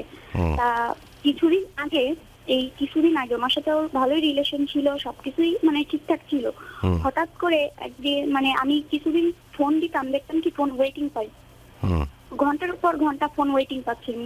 মানে আমার সামনে ওর আগের যে দিয়ে ও যদি ফোন দিত না তাহলে আমার সামনে গালাগালি দিত। মানে পরে আবার দেখতাম কি ফোন হচ্ছে গিয়ে, মানে আমি বাসা চলে আসলে ও হচ্ছে ফোনে ওর সাথে কথা বলতো। বললে পরে তা ওর সাথে আমার অনেক টিকিট ছিল আমার ফোনে। তা আমি একদিন ওর ওই মানে ওর ফোন থেকে আমার কাছে কখনো ওর ফোন দিত না দিলে আমি ওর ফোন একদিন হঠাৎ করে আমার কাছে ভুলে থুয়ে, মানে ঘুরতে গেছি, আমার কাছে থুয়ে চলে গেছে। গেলে আমি এবার হচ্ছে গিয়ে ওই ফোনের থেকে ওই আগের যে গার্লফ্রেন্ড ওর নাম্বারটা নিয়েছি। নাম্বারটা নিয়ে আমি ওর গার্লফ্রেন্ডের সেই প্রথম দিন যেদিন ওই দিন আমি ফোন দিছি। ফোন দিয়ে পর ওই দিন আমি মানে আননোন পারসন হয়ে আমি বলছি যে এটা তো রং নাম্বার, তারপরে কাটে দিছি। ঠিক তারপর দিন আমি ফোন দিছি। আমি ফোন দিয়ে জিজ্ঞেস করছি তুমি কি বৃষ্টি, মানে তার নাম হচ্ছে বৃষ্টি। তুমি কি বৃষ্টি? তা বলছে হ্যাঁ আমি বৃষ্টি। তুমি? আমি বলছি আমি তো এরকম তা আমি তোমার কিছু কথা বলি, তুমি বিলিভ করবা কিনা জানি না, তা তোমার আমি বলতেছি। মানে আমি যাকে পছন্দ করি না নাম হচ্ছে সম্রাট। আমি বলছি কি যে সম্রাট তোমার রিলেশন করে, আমার সাথেও রিলেশন করে, ও কিন্তু হচ্ছে আমাদের দুজনকে ধোকা দিচ্ছে। তো ওই মেয়েটা আমাকে বলতেছে কি তাহলে তুমি আমার বাসা দেখা করো, মানে ওর বাসা থেকে নাকি বেরোতে দেয় না সম্রাটের জন্য। ওদের বাসা আর ওই সম্রাটদের বাসা হচ্ছে পাশাপাশি, আমাদের বাসা একটু দূরে। তা ওরকম বলার পরে তা হচ্ছে গিয়ে এরকম বলছে। তা আমি এবার হচ্ছে কি ওই দিন যাইতে চাইনি, না যাইতে চাইলে তারপরে এবার ও হচ্ছে সম্রাটকে বলছে যে এরকম এরকম। তা ওর সাথে আবার জ্ঞান হচ্ছে সম্রাটের সাথে ওর সাথেও নাকি 4 বছর আগের থেকে রিলেশন। তারপরে এরকম আমি তারপর দিন ওই দিন বিকেলে যাওয়ার কথা ছিল, যে আমার সাথে কথা হয়েছে ওই দিন বিকেলে যাওয়ার কথা। আমি বিকেলে যাচ্ছি তখন ওই সম্রাট আমাকে দেখলে আমার আবার আমার সেদিন আমার নিয়ে গেছে, মানে ও আবার ঘুরতে চলে গেছে। আমার এবার মানে রিক্সা একটা বলছে কি তুমি আমার সাথে চলো, আমি তোর কিছু কথা আছে। তো আমি সেদিন আবার ওর সাথে গেছি, যাওয়ার পরে আমাকে অনেক কিছু বলছে তুমি এইটা করো না, আমি তোমাকেও চাই ওকেও চাই, আমি লাইফে কাউকে হারাইতে চাই না, দুজনকে চাই। এখন আমি বলছি এইটা তো হয় না, এটা তো কখনোই হয় না, হয়তো তোমার যে কোনো একজনকে বাইছে নিতে হবে। ও সেটা বলে না, ও দুজনকে চাই, তুমি হারাই গেলেও যেটুকু কষ্ট হবে আমার ও হারাই গেলেও তেমন কষ্ট হবে। বলার পর আমি চলে চলে আসে তো অনেক কান্নাকাটি করছে আমার সামনে, অনেক কান্নাকাটি বলছে কি তোমার পা ধরি, ওকে তুমি কোনো কিছু বলো না, আমি তোমার পা ধরতেছি, আমি ওরা অনেক লাইক করি, তোমার যেরকম ভালোবাসি ওরাও সেরকম ভালোবাসি, তা আমি ওরা হারাইতে পারবো না। এই কথা বলে কারণ বলছে কি আমি এটা পারবো না, দেখো তুমি আমাকেও ধোকা দিচ্ছ, তুমি ওরেও ধোকা দিচ্ছ, এরকম তো হয় না। আমি তার পরের দিন মানে ওই দিন রাত হয়ে গেছে, আমার সাথে ওর সাথে কথা বলতে বলতে আমি ওই দিন 8টা বেজে গেছে, তো আমি একজন বাসায় তো আর 8টার দিকে যাওয়া যায় না, আর আমার বাবার বাসা থেকেও প্রবলেম করবে। আমি বাসায় চলে আসছি, ওই দিন আবার ওই মেয়ে আমাকে ফোন দিয়ে বলছে কি তুমি আসলে না কিসের জন্য, তুমি আমাকে মিথ্যা বলছো, তাহলে আমি বলছি না আমি মিথ্যা বলি না, দেখো আমাকে এভাবে আটকা দিছে আর ও আমাকে এরকম করতেছে। তো বলছে কি ওর থেকে কি আমার থেকে কি ও তোমার থেকে বড়, আমি বলছি হ্যাঁ আমার থেকে, তোমার থেকে তো ও আমার কাছে ঠিকই অনেক বড়। মানে ওর পিছনে অনেক পাগলের মতো ছিলাম, আমার বাসা থেকে অবশ্য ওকে কি করে না লাইক করে না কেউ, তারপরে আমি অনেক মানে পাগলের মতো ভালোবাসছি। তারপরে ওই দিন তারপরের দিন আমি সকালে আমি ওই মেয়ের সাথে আমার অনেক কথা হয়েছে, তারপরে ওই মেয়ে অনেক মানে আমার বলছে কি তোমার পা ধরি, তুমি আমার বাসায় আসো, সবকিছু দেখাও, তারপরে আমি বিশ্বাস করলে আমি সরে যাবো। আমি বলছি আচ্ছা ঠিক আছে, আমি ওই মেয়েদের বাসায় গেছি, যাই আমি মেয়েকে মানে যত ছবি ছিল রেকর্ড ছিল, তারপরে যেসব ফোনে আমার সাথে কথা বলছে মেসেজ দিতে, আমি এগুলো দেখালাম। দেখানোর পর মেয়ে পুরো বিলিভ করছে যে আসলে তাহলে এটা তো ঠিক, ওর সাথে ঠিক করছে। আর ওই মেয়েকে কি বলে, ওই মেয়েকে বলে হচ্ছে আমি শুধু তোমাকে চাই, আমি ওকে চাই না। আচ্ছা, এবার বলার পর ওইভাবে আমাদের ওই দিন আমি ওর সাথে এবার ও ফোন বন্ধ করে রাখছে, আমি কল দিলে আমাকে জানা তাই বলে, গালাগালি দেয়, মানে অনেক কিছু করে। ওই দিন আমি বিকেলে যখন ওই মেয়েকে বলে, ওই মেয়েটা আবার ওই মানে সম্রাটকে ফোন দিয়ে বলতেছে বৃষ্টি যে তুমি আমার সাথে একটা ভালো কাজ করলে না, তুমি আমাকে ধোকা দিলা, তুমি আর আমাকেও আর মানে ফারিহাকেও ভুলে যাও, তুমি দুজনকে ভুলে যাও। মানে আমরা দুজনে ওই দিন ডিসিশন নিলাম যে আমরা দুজনই ওর জীবন থেকে সরে যাবো। ওই দিন ওর সাথে ওইভাবে আমাদের কথা হলো, হওয়ার পর ও বুঝতে পারিনি যে আমি ওর সাথে মানে বৃষ্টিদের বাসায়, তাহলে সম্রাট আবার তখন বাসায় ছিল না, এর জন্য দেখতে পাইনি। তা আমি এবার বৃষ্টির সাথে কথা বললাম, ওর বোনের সাথে মানে সম্রাটের বোনের সাথে আমার ভালো সম্পর্ক, আমি আপুর সাথেও বললাম যে আপু আপনার ভাই তো আমার সাথে এরকম এরকম করছে, মানে অনেক গভীর একটা সম্পর্ক, যে এরকম এরকম করলো তাই এটা কি ঠিক? তো বলতেছে কি যে ও তো বৃষ্টিকেই ভালোবাসতো, তোমার সাথে তো জাস্ট মানে করে বলতেছে তোমার সাথে তো টাইম পাস করছে। আমি টাইম পাস করলে কি আপু, তাহলে সবার সামনে যখন ঘুরতে যাইতাম তাহলে সবসময় মানে পরিচয় দিত যে হচ্ছে আমার ফিউচার ওয়াইফ, মানে ওর ভাইরা পর্যন্ত যদি জিজ্ঞেস করতো যে এটা কে, এটা বলতো তোমার ভাবি। তো এইভাবে বলার পরে ওই দিন আমি যখন বাসায় আসতেছি তো ও আমাকে বলে কি যে তোরা দুইটা এক জায়গায় হয়েছিস, মানে তুই তুকারি করতেছে, তোরা দুইটা এক জায়গায় হয়েছিস, দাঁড়া আমি আসতেছি। আমাকে ওই কথা বলছে, আমি আমার বাসার দিকে আসতেছি, তা ওর এক ফ্রেন্ডের দোকান নিচে আমাদের বাসার সামনে বলতে গেলে, তা ওই আমি আসতেছি তখন হেঁটে আমাকে দেখলে আমার পিছন আসছে, আসার পরে আমাদের এখানে মানে কি বলবো ভাইয়া, ও আমাকে আমার পিছন আসছে আর রাস্তা করে চিল্লাচ্ছে শোন, আমি না শোনার ভান করে আমি বলছি না যে ওর সাথে আমার কথা বলার কোনোই নেই। তা আমি এবার হাঁটতে আমাদের বাসার গলির ভিতরে আমি যখন ঢুকছি আমাকে ডাক দিয়ে পিছন দিকে বলছে কি তুই এই গলিতে লোক, আমি কিন্তু আমার পিছন আসছে, আসার পর আমাদের বাসার পিছনে যে বলে আমি ওই পিছন দিকটা আসতেছি, ও তখন আমাকে বলতেছে দাঁড়া তুই বৃষ্টিকে কি বলছিস, মানে আমাকে তুই তুকারি করে কথা বলছে। বলছি কি আপনি কি আপনারা তো আমি চিনি না, মানে আমি তখন মানে আমি কাঁদতেছি, তো আমি ওইভাবে বলতেছি। বলার পরে তারপরে আমাকে বলতেছে কি তুই বৃষ্টিকে কি বলছিস, আমার হাতে আমার ফোন ছিল, মানে টাচ অ্যান্ড্রয়েড ফোন ছিল, ও আমার ফোনটা আমি বলছি কি বলছি যেটা সত্যি সেটা বলছি, কি দেখাইছিস, আমি তো পিক দেখাইছি, আমার সাথে যে পিক গুলো তোমার ছিল সেগুলো দেখাইছি। বলার সাথে সাথে আমার হাত থেকে ফোনটা কেড়ে নিয়ে আমার ফোনটা প্রথমে আছাড় মারছে, মানে গায়ের জোরে আমার পুরো ডিসপ্লে গুঁড়ো হয়ে গেছে, তারপর আবার তুলে আবার আছাড় মারছে, মানে ভিতরে যে ব্যাটারিটা ওইটা পর্যন্ত আমার নষ্ট হয়ে গেছে। তারপর ওর সাথে তারপর ওই দিন আমরা তো মারছে আবার ওইখানে দাঁড়া আমার সে বলবো কি একটা পশুকে মনে হয় কেউ ওইভাবে মারে না, মানে যেভাবে মারছে আমাকে, মানে আমার রাস্তায় কেউ ছিল না কেউ দেখেনি, মানে ওইখানে ছিল কেউ, কিন্তু একটা ছেলে ছিল, বাট সে কিছু বলতেছে না, মানে চেনা পরিচয় তো ওদেরই, আবার মানে কিছু বলে না, সে মারছে ভাই আমার নখ ফেটে যায়, রক্ত বেরিয়ে গেছে, আর মানে গালে মানে চর মারছে যখন আমার গাল পুরো লাল হয়ে গেছে ফুলে। আমি বাসায় আসছি, আমাকে মেরে ওই দিন চলে গেছে। যাওয়ার পর বৃষ্টিকে ফোন দিয়ে মেলা কিছু মানাইছে, বৃষ্টিকে অনেক কিছু।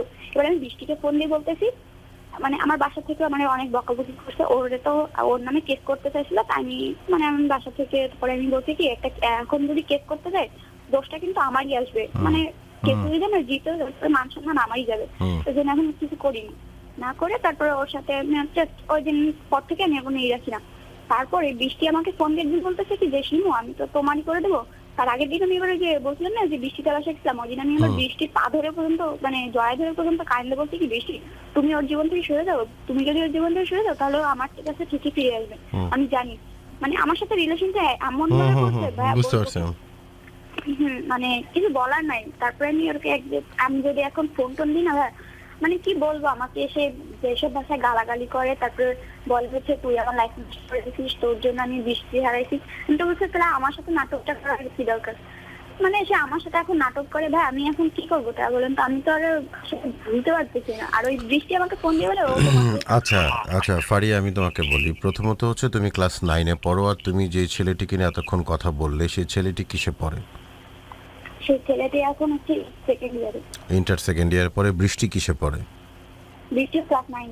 আচ্ছা, তুমি এবং বৃষ্টি ক্লাস 9-এ পড়ো, সে ইন্টার সেকেন্ড ইয়ারে পড়ে, এবং এত কিছু হয়ে যাওয়ার পরে তোমার গায়ে হাত তুলেছে, তোমাকে চড়থাপ্পড় মেরেছে মানুষজনের সামনে, যেখানে তোমার গাল ফুলে গেছে, হাত দিয়ে রক্ত বের হয়ে গেছে, মোবাইল নষ্ট করেছে, এবং সবচেয়ে বড় কথা হচ্ছে সে চিটারি করেছে কমপ্লিটলি তোমার বক্তব্য মতে, মানে তোমার ভাষা মতে। তুমি যতটুকু বললে, আমি তো দেখতে পাচ্ছি না, তুমি যতটুকু বললে সেটাকে যদি বিশ্বাস করি, সে তোমার সাথে প্রতারণা করেছে। এবং এত কিছু এত অল্প বয়সে যে ছেলেটা করতে পারে, এবং তারপরও তুমি আমাকে জিজ্ঞেস করছো যে গুরু আমি কি করব, আমিও তাকে ভুলতে পারছি না। আমি ভালোবাসাকে সম্মান করি, আমি ভালোবাসার গুরু, আমি ভালোবাসাকে সম্মান করি, কিন্তু আমি একটা জিনিস বুঝি না বৃষ্টি, তোমরা কি ভালোবাসতে যে এত অন্ধ হয়ে যাও? মানে এই যে তুমি আমাকে প্রশ্ন করছো গুরু কি করব, এই প্রশ্ন করাটা কি খুব জরুরি ছিল? কারণ এটার উত্তর কি তোমার কাছে নেই? তুমি কি জানো না যে তোমার কি করা উচিত? ভালোবাসবো, কিন্তু ভালোবাসা মানে কি এই যে আমার নিজস্ব আত্মসম্মান বোধ, নিজের প্রতি নিজের যে একটা রেসপেক্ট, সেটাকে হারিয়ে ফেলবো অন্য কারোর জন্য? যেই ছেলে তোমার গায়ে হাত তোলে, যে ছেলে তোমার সাথে প্রতারণা করছে, যে ছেলে তোমার সাথে কোনো নোংরা ব্যবহার করছে, সেই ছেলের প্রতি তুমি এখনো কি করে ভালোবাসা রেখে দাও? আমি তো এই জিনিসটাই বুঝি না। এত ভালোবাসা তোমরা কোথায় পাও? আমি জানি না যে এত ভালোবাসা তোমরা কোথায় পাও। এই যে তোমাদেরকে বারবারই বলি যে বয়সের একটা সমস্যা আছে, সব বয়সে সব কিছু করা মানায় না। তোমাদেরকে হাজারো বলার পরও দেখো তোমরা খুবই বাচ্চা, ক্লাস 9-এ পড়ো, মানে এখন অনেক অল্প বয়স। যদিও মেয়েদের অনেক অল্প বয়সে তারা ম্যাচিউর হয়ে পড়ে, কিন্তু সম্পর্ক কিংবা সম্পর্কটাকে বোঝার মতো যে ধরনের মন মানসিকতা দরকার, সেই ধরনের মন মানসিকতা এখনও তোমাদের হয়নি। কারণ তোমরা এখনও পৃথিবীটাকে খুব একটা দেখোনি। তোমাদের পৃথিবীটা কিন্তু বাসা, স্কুল, কোচিং, খেলার মাঠ, বড়জোর এখন তো খেলার মাঠে তোমরা যাও না, মানে বাসা, কোচিং, বাসা, আর বন্ধুবান্ধবের বাসায় একটু আড্ডা, এই তো তোমাদের জগৎ। এর বাইরে যে একটা বিশাল জগৎ পড়ে আছে, এবং সেই জগতে যে বিভিন্ন মানুষের বিভিন্ন রূপ, বিভিন্ন চেহারা, বিভিন্ন বর্ণ, গন্ধ, এই সম্পর্কে তোমাদের বিন্দুমাত্র কোনো ধারণা নেই। এত অল্প বয়সে তুমি তারপরও ক্লাস 5 থেকে তুমি সম্পর্ক করো, মানে তোমার ভালো লাগার অনুভূতিটা জন্মেছে। ঠিক আছে, অনুভূতি জমতেই পারে, কিন্তু সব কিছুর যে একটা বয়স থাকে, সেটাকে না করার পরও তোমরা আসলে বুঝতে পারো না। এবং এত কিছুর পরও তুমি যখন এই ছেলেটার প্রতি দুর্বলতা প্রকাশ করছো, তার মানে বুঝতে হবে তোমার পানিশমেন্ট এখনো কমপ্লিট হয়নি, তোমার আরও বাদ আছে, তারপরে যদি তোমার শিক্ষা হয়, তাই না? মানে ফুল কোর্স এখনো তোমার কমপ্লিট হয়নি, তোমার ফুল কোর্স কমপ্লিট হবে, তারপরে তুমি শিক্ষা পাবা।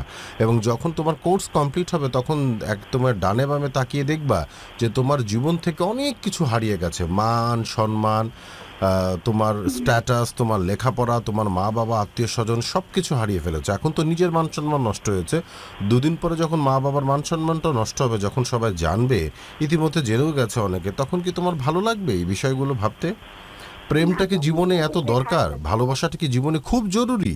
মানে ক্লাস 9-10-এ কি এই বয়সে প্রেমটা খুব জরুরি? না হলেই কি তোমরা বাঁচতে পারবে না? সেটা না আমি ওকে ভুলার চেষ্টা করলে ও করেছে কি, আবার কালকে আমাকে ফোন দিচ্ছে, তার আগের দিন আমার ফোন দিচ্ছে, আমার ফোন দিয়ে বলতেছে, আমার দিয়ে ফোন দিয়ে কাঁদতেছে, এ করতেছে, ও করতেছে, মানে আমি ওরা ভুলে যেতে যত চেষ্টা করতেছে, ও আরো বেশি আমার সামনে আসে। আমি যে পথ দিয়ে যাই না, ও সেই পথ দিয়ে এখন দেখো, হাত তোমার কেটেছে, তোমাকে তোমার মানে ব্যবস্থা নিতে হবে। আঘাত তুমি পেয়েছো, এখন সে তো তোমার কাছে আসবে। আমাকে একটা প্রশ্নের উত্তর দাও তো, যদি মানে সরাসরি উত্তর দেওয়ার দরকার নেই, আমি একটু ঘুরিয়ে প্রশ্ন করব, তুমি উত্তরটা বলবে, আমি বুঝে যাব। তোমার সাথে ওর সম্পর্কের গভীরতাটা কি এতটাই যে যেখানে অনেক কিছু হয়ে গেছে যেগুলো হওয়া উচিত ছিল না? বলতে গেলে আসলে হ্যাঁ, মানে ও আমাকে এমন ভাবে ফাঁসাইছে, আমি কি বলবো ভাইয়া, মানে বুঝতে পারছি। এবং সেগুলোর কি কোনো ধরনের কোনো ছবি কিংবা কোনো ভিডিও এরকম কি কিছু আছে? না, ওর কাছে ওইটা নাই, বাট মানে একটা ওর একটা ভাই আছে, ও জানে, আমার একটা ফ্রেন্ড, শুধু এই দুজন জানে, এই দুজন ছাড়া আর কেউ জানে না। তার মানে তোমাদের ভিতরে মানে গভীরতার সম্পর্কটা অনেক বেশি চলে গেছে, যেটা আসলে হওয়া উচিত ছিল না। এই বিষয়গুলো তোমরা এত অল্প বয়সে মানে এই ধরনের কর্মকাণ্ডে জড়িয়ে পড়ো, একটু বোঝা উচিত ভাইয়া, একটু বোঝা উচিত। প্রত্যেকটা মেয়ের জীবনে সম্মানটা কিন্তু অনেক বড় বিষয়। একটা মেয়ের সম্মান যদি নষ্ট হয়ে যায়, সেটা শুধু মেয়ে না, প্রত্যেকেরই, মেয়ে ছেলে। তারপর আমি যদি মেয়েদের বলি, এটা তো সবচেয়ে তোমাদের সম্মানের জায়গা এবং সবচেয়ে বেশি সংবেদনশীল জায়গা, তাই না? মানে এই জায়গাটাতে যে কাউকে যে কোনো মুহূর্তে স্পর্শ করতে কেন দাও আমি জানি না। আমি শুধু একটা কথাই বলি, দেখো, ভালোবাসলে একজন আরেকজনের সাথে জড়িয়ে পড়ে, বিভিন্নভাবে জড়িয়ে পড়ে, বাট তার একটা সময়সীমা থাকে, একটা বয়স থাকে।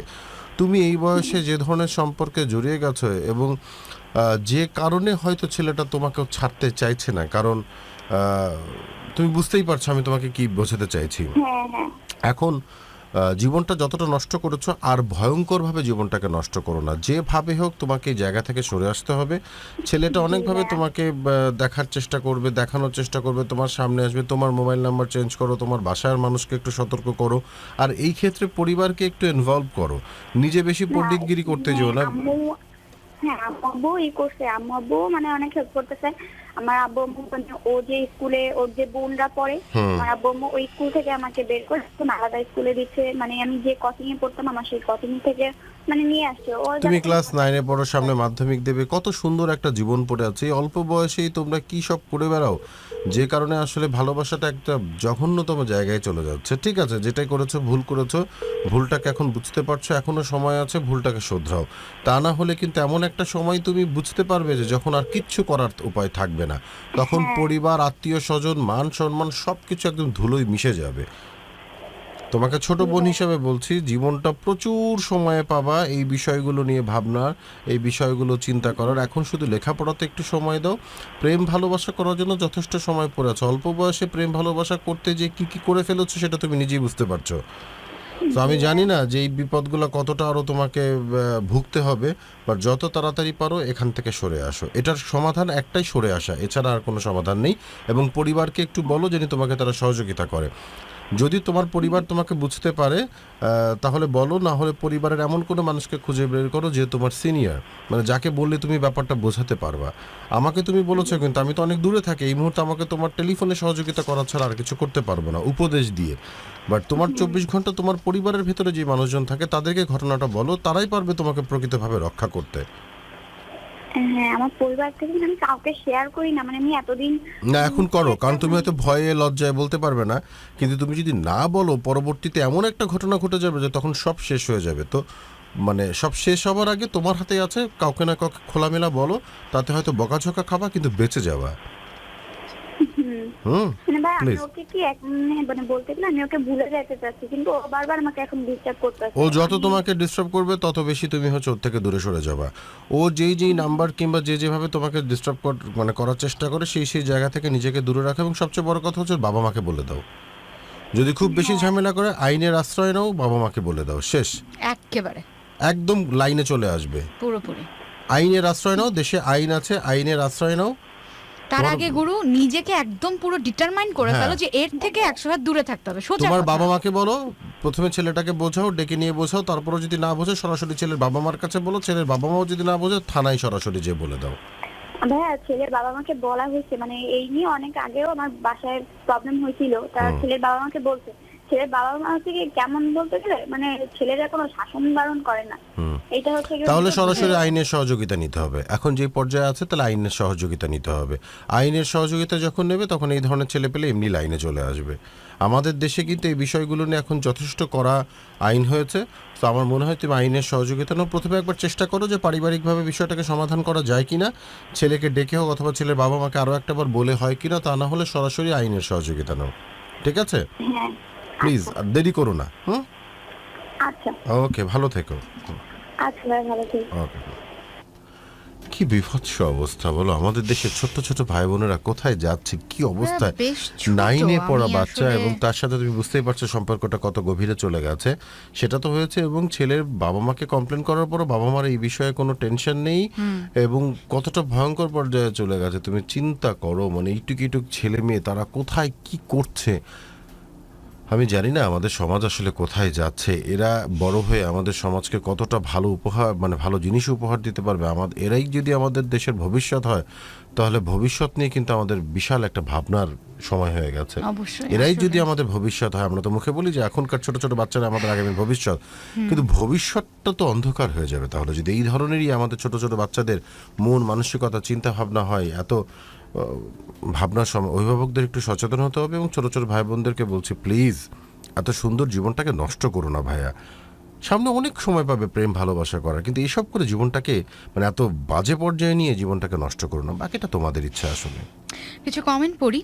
মিলন ইসলাম নজির আছেন সাথে, আপু রংপুর থেকে সাথে আছি, তুমি মেয়েটা খুব পচা। কেন কমেন্ট পড়ি না বলে পড়ে দিলাম। মোহাম্মদ মারুফ হোসেন খান লিখেছেন প্রেমের গল্প বাদ দিয়ে জীবনের প্রতিষ্ঠিত হওয়ার গল্প একটু শুনতে চাই। আচ্ছা, জীবনের প্রতিষ্ঠিত হওয়ার গল্প যে কথাগুলো বলছে এগুলো তো আসলে জীবনের প্রতিষ্ঠিত হওয়ার গল্পই। সেটাই। জীবনের প্রতিষ্ঠিত তো বিভিন্ন ভাবে বিভিন্ন রূপে হওয়া যায়। কেউ গান গেয়ে প্রতিষ্ঠিত হয়, কেউ ডান্স করে প্রতিষ্ঠিত হয়, কেউ কবিতা আবৃত্তি করে প্রতিষ্ঠিত হয়, কেউ শুধু লেখাপড়া করে প্রতিষ্ঠিত হয়। যে যেভাবে জীবনের প্রতিষ্ঠিত সেটা গল্পটা আলাদা, কিন্তু আমরা কিন্তু সেই গল্পটাকে আর একটা রূপ নিয়ে বলি যে ভালোবাসার কারণে জীবনের প্রতিষ্ঠিত হবার যে সুযোগটা থাকে সেই সুযোগটা আপনারা নষ্ট করে ফেলেন। অধিকাংশ ছেলে মেয়ে মনে করে পৃথিবীতে প্রেম ভালোবাসা ছাড়া আর কিছু নেই। প্রেম ভালোবাসা জীবনের খুব গুরুত্বপূর্ণ একটা অংশ, কিন্তু জীবন নয়। জীবনের আরও অনেক গুরুত্বপূর্ণ একটি বিষয় আছে, এবং তার মধ্যে অন্যতম একটি গুরুত্বপূর্ণ হচ্ছে প্রতিষ্ঠিত হওয়া। সত্যি কথা বলি, যে বন্ধুটি এসএমএস করছেন সেই বন্ধুটির নামটা কি? যিনি লিখেছেন তিনি আচ্ছা, ছিলেন হারিয়ে ফেলেছেন। হচ্ছে না আছেন মোহাম্মদ মারুফ হোসেন খান। মোহাম্মদ মারুফ হোসেন খান খুব সুন্দর একটি মানে কথা নিয়ে তুলে ধরেছেন। তারপর আমাদের অনুষ্ঠানটা তো মূলত প্রেম ভালোবাসাকে কেন্দ্র করে, এবং সেই প্রেম ভালোবাসার কারণে জীবনের প্রতিষ্ঠিত হবার যে স্তরগুলো থাকে কিংবা বিষয়গুলো থাকে কিভাবে আমরা নষ্ট করে ফেলি সেই বিষয় নিয়ে আমরা আলোচনা করছি। কিন্তু তারপর একটা কথা বলি, হ্যাঁ জীবনের প্রতিষ্ঠিত হওয়াটা খুব খুব জরুরি। এখন কে কিভাবে করবে এটা কিন্তু যার যার ব্যক্তিগত দর্শন থেকে। আজকে একটা লেখা পড়ছিলাম, যদিও লেখার টপিকটা কি তুলে ধরা কি উচিত, আমি একটা কথা তো বলি টপিকটা লেখাটার ভেতরে। অনেক বাবা মাই শুনছেন, তারপর আমরা বলি না যে পৃথিবীতে সব বাবা মাই সন্তানের মঙ্গল চায়। যে মেয়েটি লেখাটা দিয়েছে বলেছে আসলেই কি মঙ্গল চায়? সব বাবা মা মঙ্গল চান না, এবং যারা মঙ্গল চেয়ে থাকে তারা তাদের পয়েন্ট অফ ভিউ থেকে মঙ্গলটা চায়, সন্তানের দৃষ্টিকোণ থেকে কখনো মঙ্গলটা চায় না। জীবনটা অনেক বিচিত্র, এটা আমি অন্তত বলতে পারি আমি হারে হারে টের পেয়েছি। জীবনটা অনেক বিচিত্র, এবং এটা সত্য কথা ভাই, আজকে সকল মানুষের সামনে আমি স্বীকার করছি, এবং খুব সজোরে স্বীকার করছি, চিৎকার করতে পারছি না। পয়সা ছাড়া জীবনে দাম নেই। তোমার যত অর্থ থাকবে তত তোমার দাম থাকবে। পয়সায় আসলে সবকিছু বিচার করে, যে উচিত কি উচিত না আসলে সেই আলোচনায় যে লাভ নেই। পৃথিবীটা এখন এমন একটা বিভৎস পর্যায়ে চলে এসছে যেখানে তোমার যত পয়সা তোমার তত দাম। সেটা সৎ পথে না বিপদ পথে না অন্য পথে, আসলে সেটা হচ্ছে অন্য আলোচনা। কিন্তু দিন শেষে পয়সা দিয়েই না সবাইকে বিচার করা হয়, সেটা মা বলি, বাবা বলি, সন্তান বলি, বন্ধু বলি, স্ত্রী বলি, যেখানেই যায় না মানুষটা কত ভালো সেটা আসলে আলোচনাটা অনেক পরে আসে। পয়সা আছে কিনা সেটা আলোচনার হচ্ছে মূল। তোমার যদি টাকা থাকে, তোমার ব্যাংক ব্যালেন্স থাকে, তোমার গাড়ি বাড়ি থাকে, বিদেশে যাওয়ার মতো ক্ষমতা থাকে, তুমি যতই দুশ্চরিত্র ছেলে হও না কেন কিংবা যতই তুমি যা হও না কেন, তোমার সব মাফ হয়ে যায়, কারণ তোমার পয়সা আছে।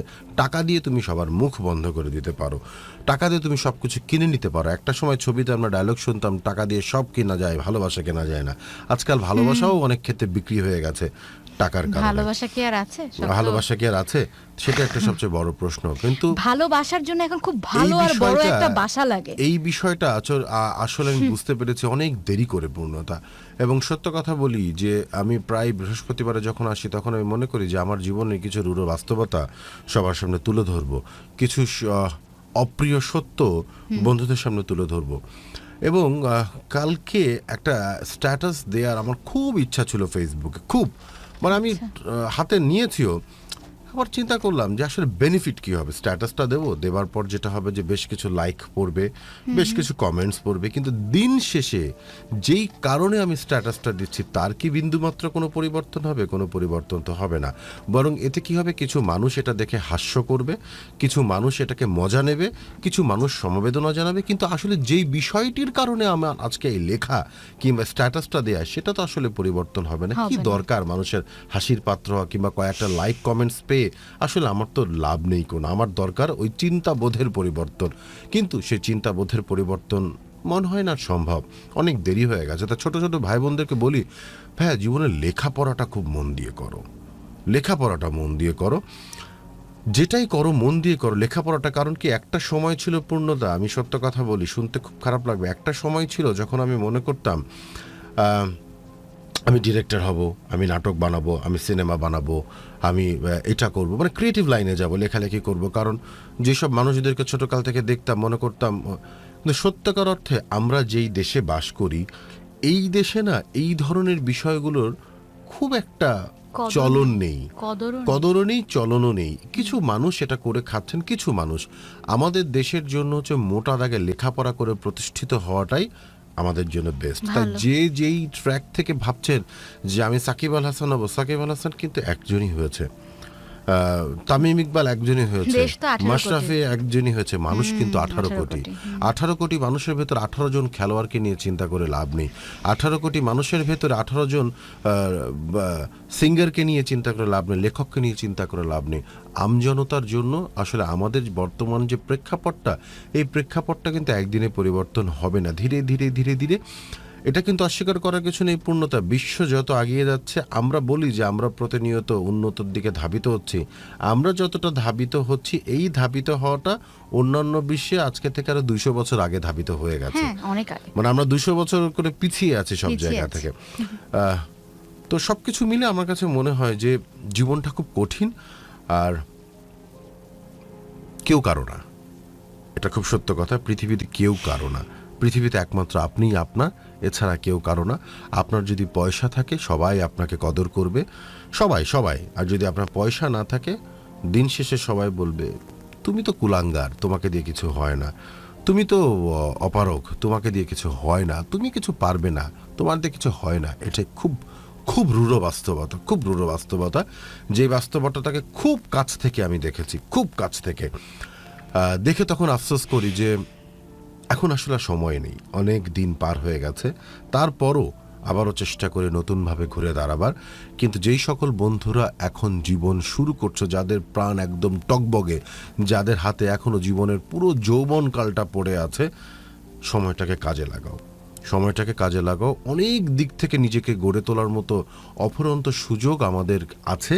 সেই বিষয়গুলো সম্পর্কে একটু জানো। ফ্রিল্যান্সার হিসাবে নিজের জীবনকে সুন্দরভাবে তৈরি করো, যেন যখন চাকরি করে তুমি জীবনটাকে তৈরি করবে, ব্যবসা বাণিজ্য করে জীবনটাকে তৈরি করবে, তার আগ পর্যন্ত জানি একটা ভালো শিক্ষা, ভালো একটা গঠনমূলক শিক্ষা জানি তোমার জীবনে হয়ে যায়। এখন কিন্তু শুধু ওই আড্ডা দিয়ে জীবন পার করার মতো কিন্তু যদি কেউ মন মানসিকতা নিয়ে বেড়ে ওঠো, তাহলে জীবনটা লসের খাতায় চলে যাবে। একদম গুরু, এই মুহূর্তে একজন কলে আছেন, আমি মনে হয় তাকে আর অপেক্ষা না করাই। যিনি আছেন তিনি হচ্ছেন পবিত্র রায়, লালমনিরহাট থেকে। হ্যালো, আদাব, কেমন আছেন? ভালো আছি, আপনি? আমি আছি, ভালো আছি। আপু কেমন আছো? এই তো ভাইয়া ভালো, কেমন আছেন? এই তো আছি ভালো। বলুন গুরু, আমি একটা সমস্যা নিয়ে বলতে যাচ্ছি। বলুন। আমি একটা মেয়েকে কিছুদিন থেকে লাইক করি, তো সেই মেয়েটা আবার আমার মাসিতো বোন। আচ্ছা, মাসির মেয়ে? হ্যাঁ। আচ্ছা, তো আমাদের আপন মাসি? আপন মাসি? হ্যাঁ। তো ও আমাদের বাসায় থাকতো, মানে এক বছরের মতো আমাদের বাসায় ছিল। আমাদের বাসা থেকে পড়াশোনা করতো। তো পড়াশোনা করতো, তো তখন থেকে মানে সবসময় ওর সাথে টাইম কাটাইতাম, আর কি ভালো লাগা। তারপর আমি ওকে জানাই, কিছুদিন আগে জানাই, প্রপোজ করি। তারপর ও ডাইরেক্টলি না বলি দেয়। তুমি কি সনাতন ধর্মের? হ্যাঁ। আচ্ছা, বলো। তারপর ও ডাইরেক্টলি না বলি দেয়। তারপর ও আমাকে বলে যে দেখ, এটা ঠিক না, আমরা যেভাবে ভাই বোন আছে ওইভাবেই থাকি, কিন্তু আমি তো কিছুতেই মানে নিজেকে মানাইতে পারতেছি না যে ও আমার সাথে রিলেশন করবে না। এখন কি করবো গুরু? তুমি কিসে পড়ো কিংবা কি করো? তোমার বয়স কত? আমি ক্লাস 10-এ পড়ি। ক্লাস 10-এ পড়ো। আর তোমার মাস্তুতো বোন? ও ক্লাস 7-এ। তোমার কি বড় মাসির মেয়ে নাকি ছোট নাকি? বড় মাসি। বড় মাসি, আচ্ছা। তোমার নাম হচ্ছে পবিত্র না? না প্রবীর, কোনটা? পবিত্র রয়। পবিত্র রয়।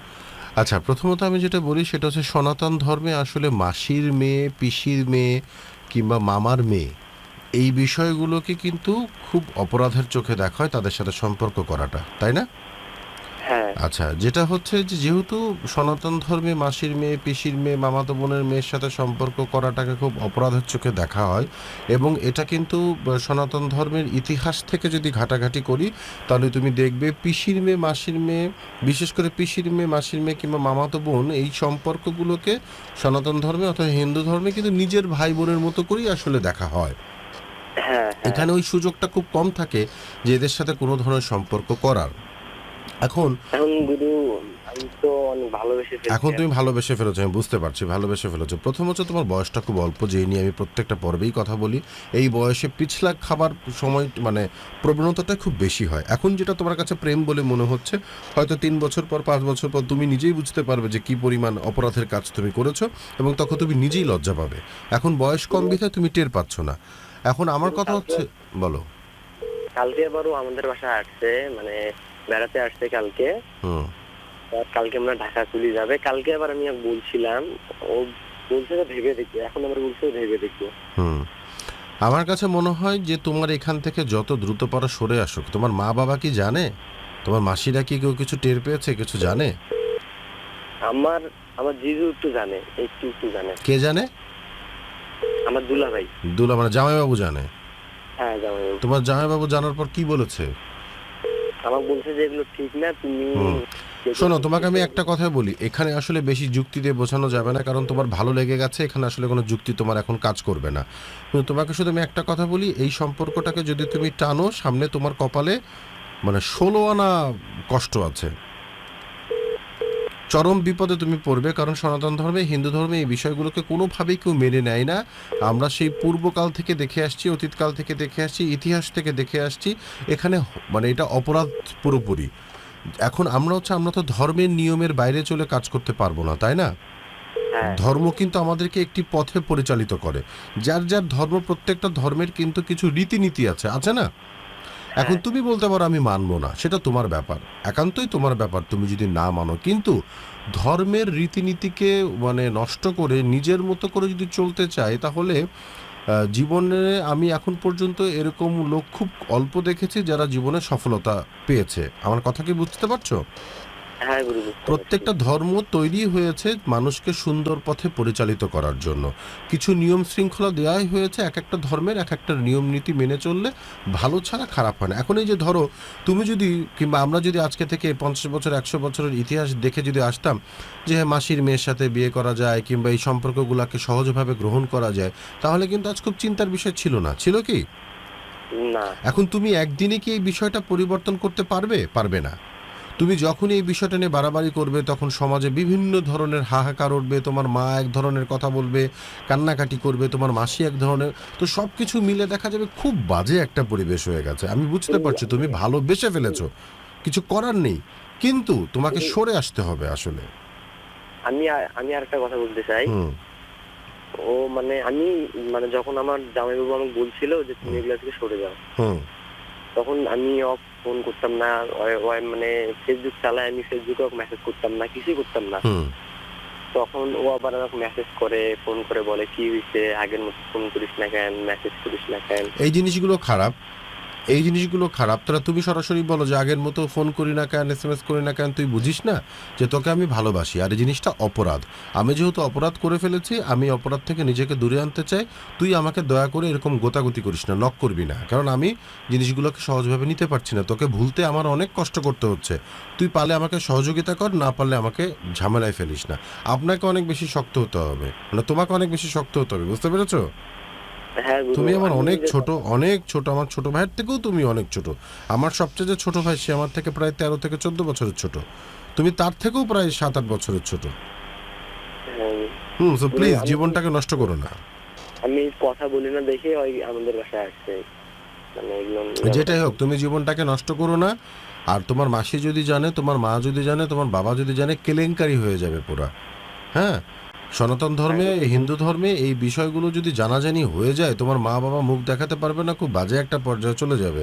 সো আমার কাছে কথা হচ্ছে যে এই বিষয়টা একদিনে পরিবর্তন করা যাবে না, সেই বিষয়টাকে নিয়ে বেশি ঘাটাঘাটি না করাটাই শ্রেয়। প্রত্যেকটা ধর্মের যে রীতিনীতি আছে সেই রীতিনীতিগুলোকে মেনে চলাটাই ভালো।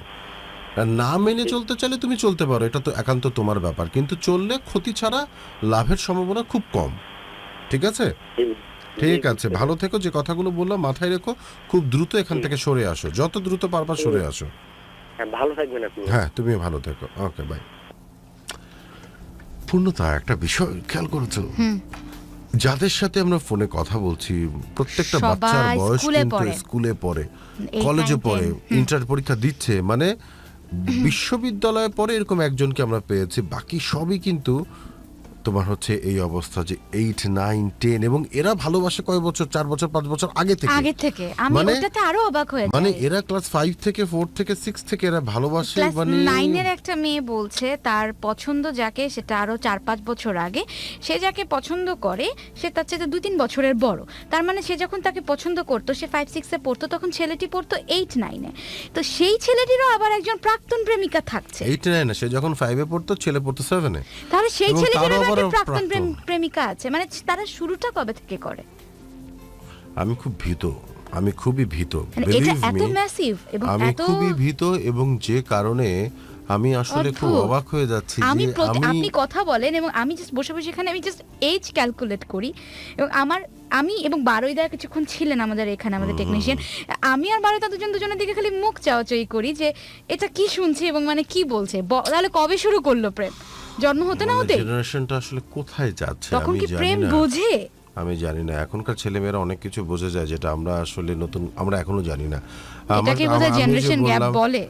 আমি যে বললাম না যে ভবিষ্যতের উপর আমরা তাকিয়ে আছি, যে ভবিষ্যৎ তৈরি করবে আমাদের বর্তমান একদম নতুন প্রজন্ম, সেই প্রজন্মের যদি এই অবস্থা হয়, ভবিষ্যৎ নিয়ে নতুন করে আমাদের ভাবতে হবে যে আমাদের ভবিষ্যৎটা কি আসলে। ভয়ঙ্কর, ভয়ঙ্কর, আসলে খুব ভয়ঙ্কর। আমি খুব ভীত, মানে এই যদি অবস্থান হয়। আমি একটা কথা বলি পূর্ণতা, আজকে থেকে যখন 2007-08 এই অনুষ্ঠানটা চালু হয় প্রথম আমার হাত ধরে, বাংলাদেশে প্রেম ভালোবাসা নিয়ে রেডিওতে কথা বলা হবে এরকম চিন্তা ভাবনা কখনো কেউ করেননি। কোনো একটা কারণে, কোনো একটা ভাবে 2007-এর দিকে এই অনুষ্ঠানটা প্রথম আমি বাংলাদেশে শুরু করি। আচ্ছা। এবং ওই সময় বাংলাদেশে ফার্স্ট যে কোনো টিভি মিডিয়া বলো, রেডিও মিডিয়া বলো, প্রেম ভালোবাসা নিয়ে ডিরেক্টলি এরকম কেউ কোনো আলোচনা করছে ঘন্টা 3 ধরে, এবং ওই মুহূর্তে এটা একটা ইতিহাস জন্ম নিয়েছিল। পরবর্তীতে বিভিন্ন চ্যানেল বিভিন্নভাবে একই অনুষ্ঠানকে কপি করে করে কিংবা বিভিন্নভাবে করছে। ঠিক আছে, এটা যার যার ব্যক্তিগত ব্যাপার, এটা কোনো বিষয় না, কিন্তু ওই মুহূর্তে that was the first time. এবং 2007 থেকে 2011 পর্যন্ত আমি টানা এই অনুষ্ঠানটা পরিচালনা করি অন্য আরেকটি গণমাধ্যমে। তখন আমার যে অতিথি যারা ছিলেন তাদের যে ম্যাচিউর গল্প এবং তাদের যে বয়সের ব্যাপারটা ছিল অনেক ম্যাচিউর ছিল। আপনি তো এভলিউশনটা দেখেছেন, আমি দেখেছি, মানে এই গত প্রায় 13-14 বছর আপনি ইন্ডাস্ট্রিতে। আমি অবাক হয়ে যে আমি আমার স্ত্রীর সাথে কিংবা আমার নিজস্ব যখন আমি ক্যালকুলেশন করি যে 2007-এ আমি যে গেস্ট পেতাম এবং 2007 থেকে 11-12 পর্যন্ত যে গেস্টকে শুনতাম, দেখতাম, পড়তাম, 2019-এ এসে, 18-তে এসে, 17-তে এসে, মানে যে লাস্ট 3-4 বছরে যে শ্রোতাদের যে একটা চেঞ্জ হয়ে গেছে, সিনিয়র সিটিজেনদেরকে আর খুঁজে পাওয়া যাচ্ছে না। এবং যে সকল ছেলে মেয়ে স্টুডিওতে এসে গল্প বলতে চায়, অধিকাংশই আমি বলবো 80 to 85%, 80 থেকে 85% কিংবা 90% মানুষ হচ্ছে আন্ডার ম্যাট্রিক, মানে যারা মাধ্যমিক দিচ্ছে, 16-17 বছর বয়সের ছেলে মেয়ে SMS করছে আমি আসতে চাই, প্রেমের গল্প বলতে চাই, এবং ইতিমধ্যে তাদের 2 কি 3টি প্রেম হয়ে গেছে অধিকাংশ। আর হ্যাঁ। 15% থাকে যারা একটু ম্যাচিউর বিভিন্ন। তা আগে একটা সময় ছিল যেখানে 99.99% হচ্ছে শুধু ম্যাচিউর ছেলে পেলেই লোকজন গল্প করতো এবং গল্পের যে গভীরতা, ভালোবাসার যে গভীরতা ব্যাপক ছিল। আমার মনে হয় তখন তোমরা অনেক ছোট এবং তোমরা কিছুটা শুনেছো।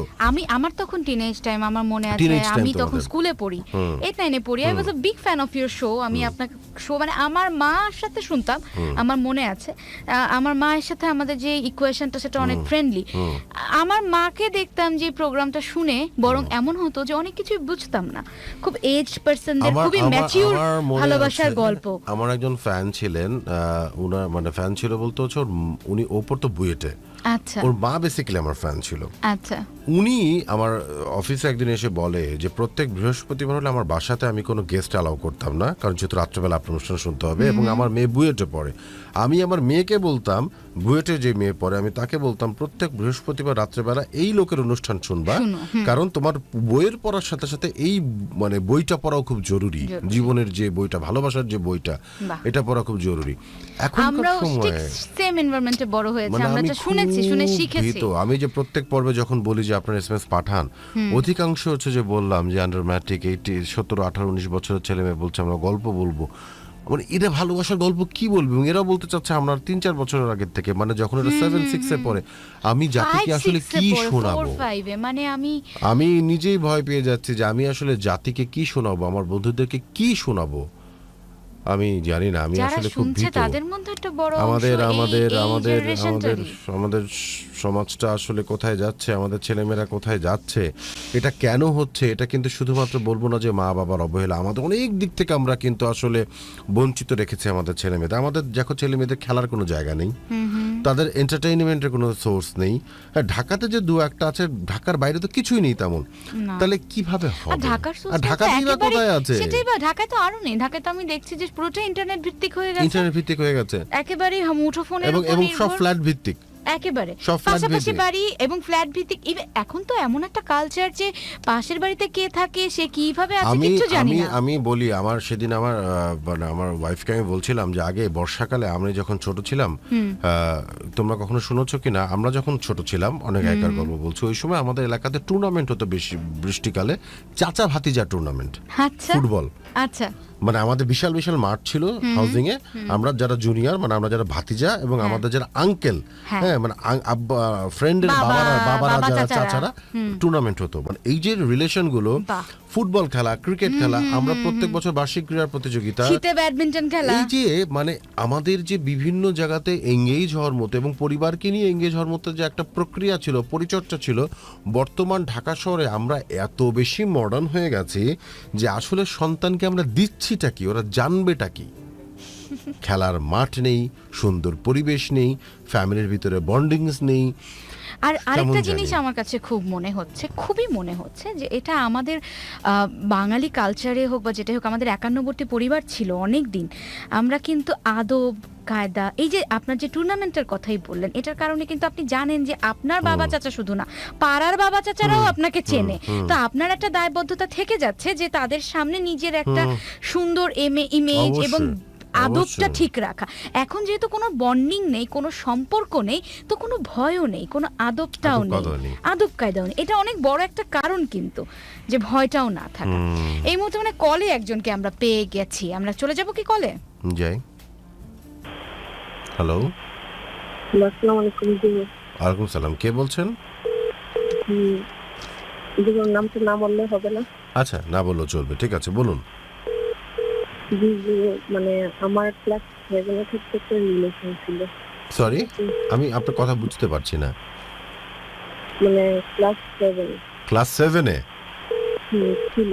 আচ্ছা, এখন তারপরে ওটা অনেক সার্জারি। আচ্ছা, তো এটা আপনার যখন আমি এটা পরীক্ষা দিই, তখন এটা ব্যাকআপের পর্যায়ে চলে যায়, মানে একটা সম্পর্ক হয়, আমাদের শারীরিক সম্পর্ক হয়ে যায়। শারীরিক সম্পর্ক হয়ে যায়, হওয়ার পর নিজের থেকে ছুটে যায় আমার কাছ থেকে। ছুটে যাওয়ার পরে মানে আমি অনেকটা চেষ্টা করছি, আমার সেটা যোগাযোগ করে না। যাই হোক, লাস্ট পর্যায়ে আমি নিজের মানে নেওয়ার জন্য সে আমার বসে স্যাক্রিফাইস করার জন্য, ভালোবাসার জন্য কোন স্যাক্রিফাইস করে।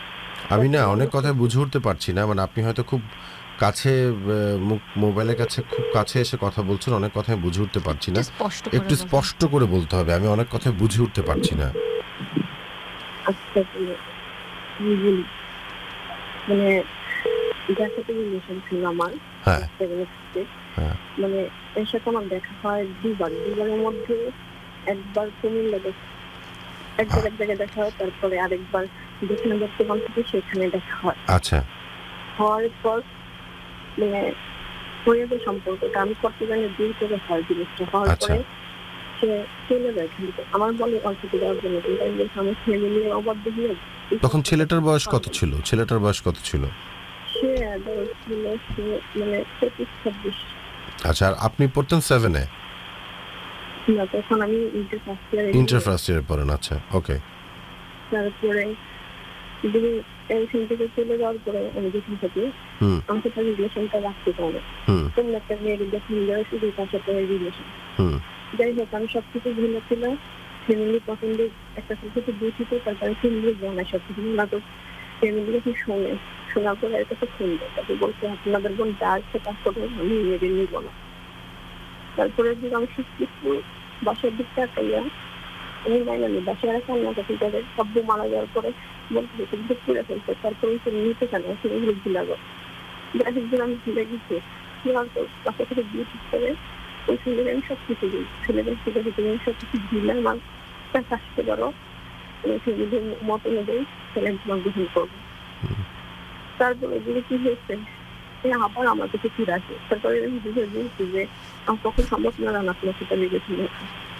তারপরে আমাকে মাপ চায়, যাই হোক আমি না জানি না, কারণ অনেক রাফ কথা বলে আমাদের, অনেক রাফ কথা বলতাম আব্বুরে নিয়ে বলছে। শেষ পর্যন্ত যে আমার আব্বুর কাছে একজন কবরস্থান নিয়ে আমার আব্বুর সাথে থাকি, তাহলে নাকি মানে সব বলা সম্ভব না অনেক। আরে সব কিছু আমি ভুলে গেছি, ভুলে যাওয়ার পরে মানে কমছে।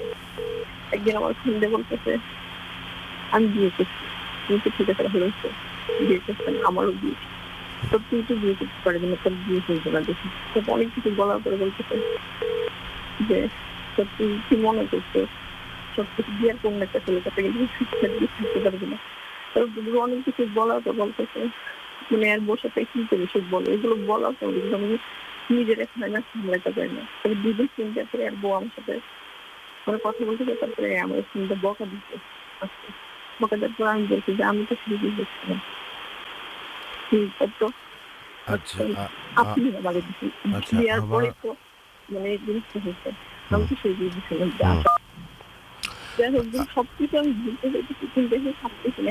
আচ্ছা, আমি না সবচেয়ে বড় কথা, আমি আপনার অনেক কথায় বুঝে উঠতে পারিনি।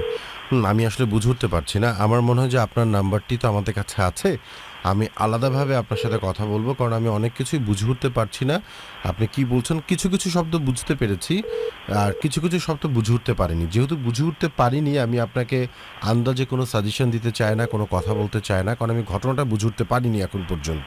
হ্যাঁ, কারণ অনেক কথা অস্পষ্ট আমার কাছে আসছে, নেটওয়ার্কের কারণে হতে পারে, বাট আমি এতটুকু বুঝতে পারছি। এখন আমার কথা শোনা যাচ্ছে? এখন শোনা যাচ্ছে, হ্যাঁ এখন শোনা যাচ্ছে। জি, এখন শোনা যাচ্ছে। গুরু শুনেন, মানে ক্লাস 7 এর রিলেশনটা হয়, হওয়ার পর মানে কন্টিনিউ অনেক বছর, মানে ইন্টার ফার্স্ট ইয়ার যখন উঠি তখন এর সাথে আমার দেখা হয়, আপনাদের ভিতরে একটা সম্পর্ক হয়, সেটা আমি যেটুকু শুনেছি। তারপরে কি করে যখন মানে আমি এখান থেকে যখন চলে যায়, আমার বলে সাথে যাওয়ার জন্য আমি বলছি দেখো আমি তোমার ভালোবাসি, তুমি যে কাজটা করছো এটা জোর করে হোক যাই করে হোক হয়ে গেছে, যেহেতু আমি তোমার বিয়ে করবো। আমি ফার্স্ট টাইমে বলছি, এখনো বলি রানা তুমি আমার ফ্যামিলিকে জানাও, এক কিছুতে আমার ফ্যামিলি জানাইতেছে না। বল তোমার ফ্যামিলি আমার দিব না, তোমার কোনোদিনও দিব না। তারপর বলছি তোমার ফ্যামিলি জানাও, কেন আমার ফ্যামিলিও জানা যাবে না, তুমি নিজে চলে আসো। না এটা হবে না, কারণ আমার বাবা মারা গেছে।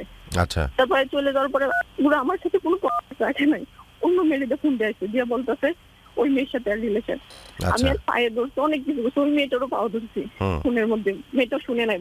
তারপরে লাস্ট পর্যায়ে একদিন আমার ফোন দিয়ে বলতেছে, নাম ধরে বলতেছে যে তুমি আমার অনেক ভালোবাসো। আমি হ্যাঁ বাসি, স্যাক্রিফাইস করবো। আমি তো মানে কিসের স্যাক্রিফাইস, কি স্যাক্রিফাইস হচ্ছে এই তুমি আমার ভুলে যেতে হইব, তাহলে মনে তুমি আমার সত্যি ভালোবাসো। তারপরে আমার পাশে আন্টিরা ছিল, আন্টিরা আমার বুঝেছে যে ঠাকমা তুমি ভুলে যাও। বাসা থেকে আর একবার ফোন দেওয়া হয়েছে অনেকবার, বলছে আপনাদের বোন নিয়ে যা ইচ্ছা তা করেন, আমার যা মানে আমার এখন এর প্রয়োজন নেই। তারপর আচ্ছা। বুড়া মাসে আর সবাই বুঝাইছে, বুঝার পর আমি সইরা গেছি, সব শেষ, বাসা থেকে বিয়ে ঠিক করছে। এমনকি আমি ওই ছেলেরও আমি বাসায় এটাও বলছি যে আমার বিয়ে করবো, আমি সবকিছু বলার পর সে যদি বুঝা নেয় আমার দিবে, নয়তো না। আমি ওই ছেলেরা বলার পর ছেলে মানে বলছে ঠিক আছে আমি ওকে, সেটা তো তুমি আর নেক্সট টাইম ওই ছেলের কাছে যাবা না। হ্যাঁ হ্যাঁ হ্যাঁ। তারপরে আমিও বলছি হ্যাঁ আমি রাজি, কারণ যে ছেলের কাছে তার কাছে যাবো না। তারপরে মানে ওই ছেলের সাথে রিলেশনের পর কয়েক মানে 6 মাস পর এই বিভিন্ন ভাবে আমার ডিস্টার্ব করা শুরু আমার ফ্রেন্ড সার্কেলের মাধ্যমে। তারপর আমার বান্ধবীরা বলে একটা বার কথা বল, তারপর কথা বলি, বলার পরে আমার মাপ চাপ খায় পুরো 2-3 বছর আমি আর শুনি না। যখন আমি অনার্স 3rd ইয়ার উঠি, ওঠার পর মানে এখন অনার্স 3rd ইয়ার ওঠার পর আমারে মানে এই কয়েকদিন আগে ফোন দিয়ে বলতেছে আমি না বিয়ে করছি, ভালো হয়েছে বিয়ে করছে। এর ওয়াইফের সাথে কি করে না করে আমার ফোন দিয়ে শোনাইলে ওইগুলো জেলাস কি লেগে হয় ওগুলো আমি জানি না। তারপরে আমার বলতেছে যে তোরে আমি কি নিবো, তুই কি মনে করতো তোর এই সম্পর্ক হওয়ার পরে তোর কোনো ছেলে নিবো, নিবো 5 দিন নিশ্চয় ফালাইবো, অনেক খারাপ করার কথা বলছে। তারপর বলতো তুই আসস নাই, তোর বোঝানোর পরে তুই বুঝবি একদিন। তারপর বলছি কখন আসছো, যখন সবকিছু ফালিয়া চলে গেছো, নিজেও যাও চাইছো তা পাইছো না, এখন আমাকে চাচ্ছো। বুড়ো আরেকটা কথা, যখন আমার ছেড়ে চলে যায় তখন একটা কথা বলে, এর যে আমি 8 লাখ টাকা দিই, আব্বু অবশ্য সরকারি চাকরি করতো, মারা যাওয়ার পর টাকা পাইছে, এগুলো শুনছে আমাকে শুনে আবার বলতো ওইখান থেকে মেয়ের 8 লাখ টাকা দিলে সে আমার সাথে সম্পর্ক রাখবে। আচ্ছা, আপনি বুঝতে পারছেন কিছু তো না? আমি বুঝতে পারছি। এখন আমি এতটুকু গুড় আমি না পারতেছি যার সাথে বিয়ে ঠিক তার সাথে ঠিক করে কথা বলতে, না পারতেছি এর শোনানো ওই কথাগুলো বলতে। আচ্ছা আচ্ছা আচ্ছা, বিষয়টা একটু ঠান্ডা হন আগে। প্রথমত বিষয়টা হচ্ছে যে আপনার সাথে যার বিয়ে ঠিক হয়েছে উনি কি জানে যে এখন আপনার সেই মানে পূর্ববর্তী যে ছেলেটার সাথে সম্পর্ক ছিল সে আবার ফিরে এসছে, আপনাকে ডিস্টার্ব করছে, কথা বলছে, এগুলো কি জানে? আমি একদিন বলছি, বলার পরে বলছে তুমি সিম চেঞ্জ করে ফেলো। হ্যাঁ,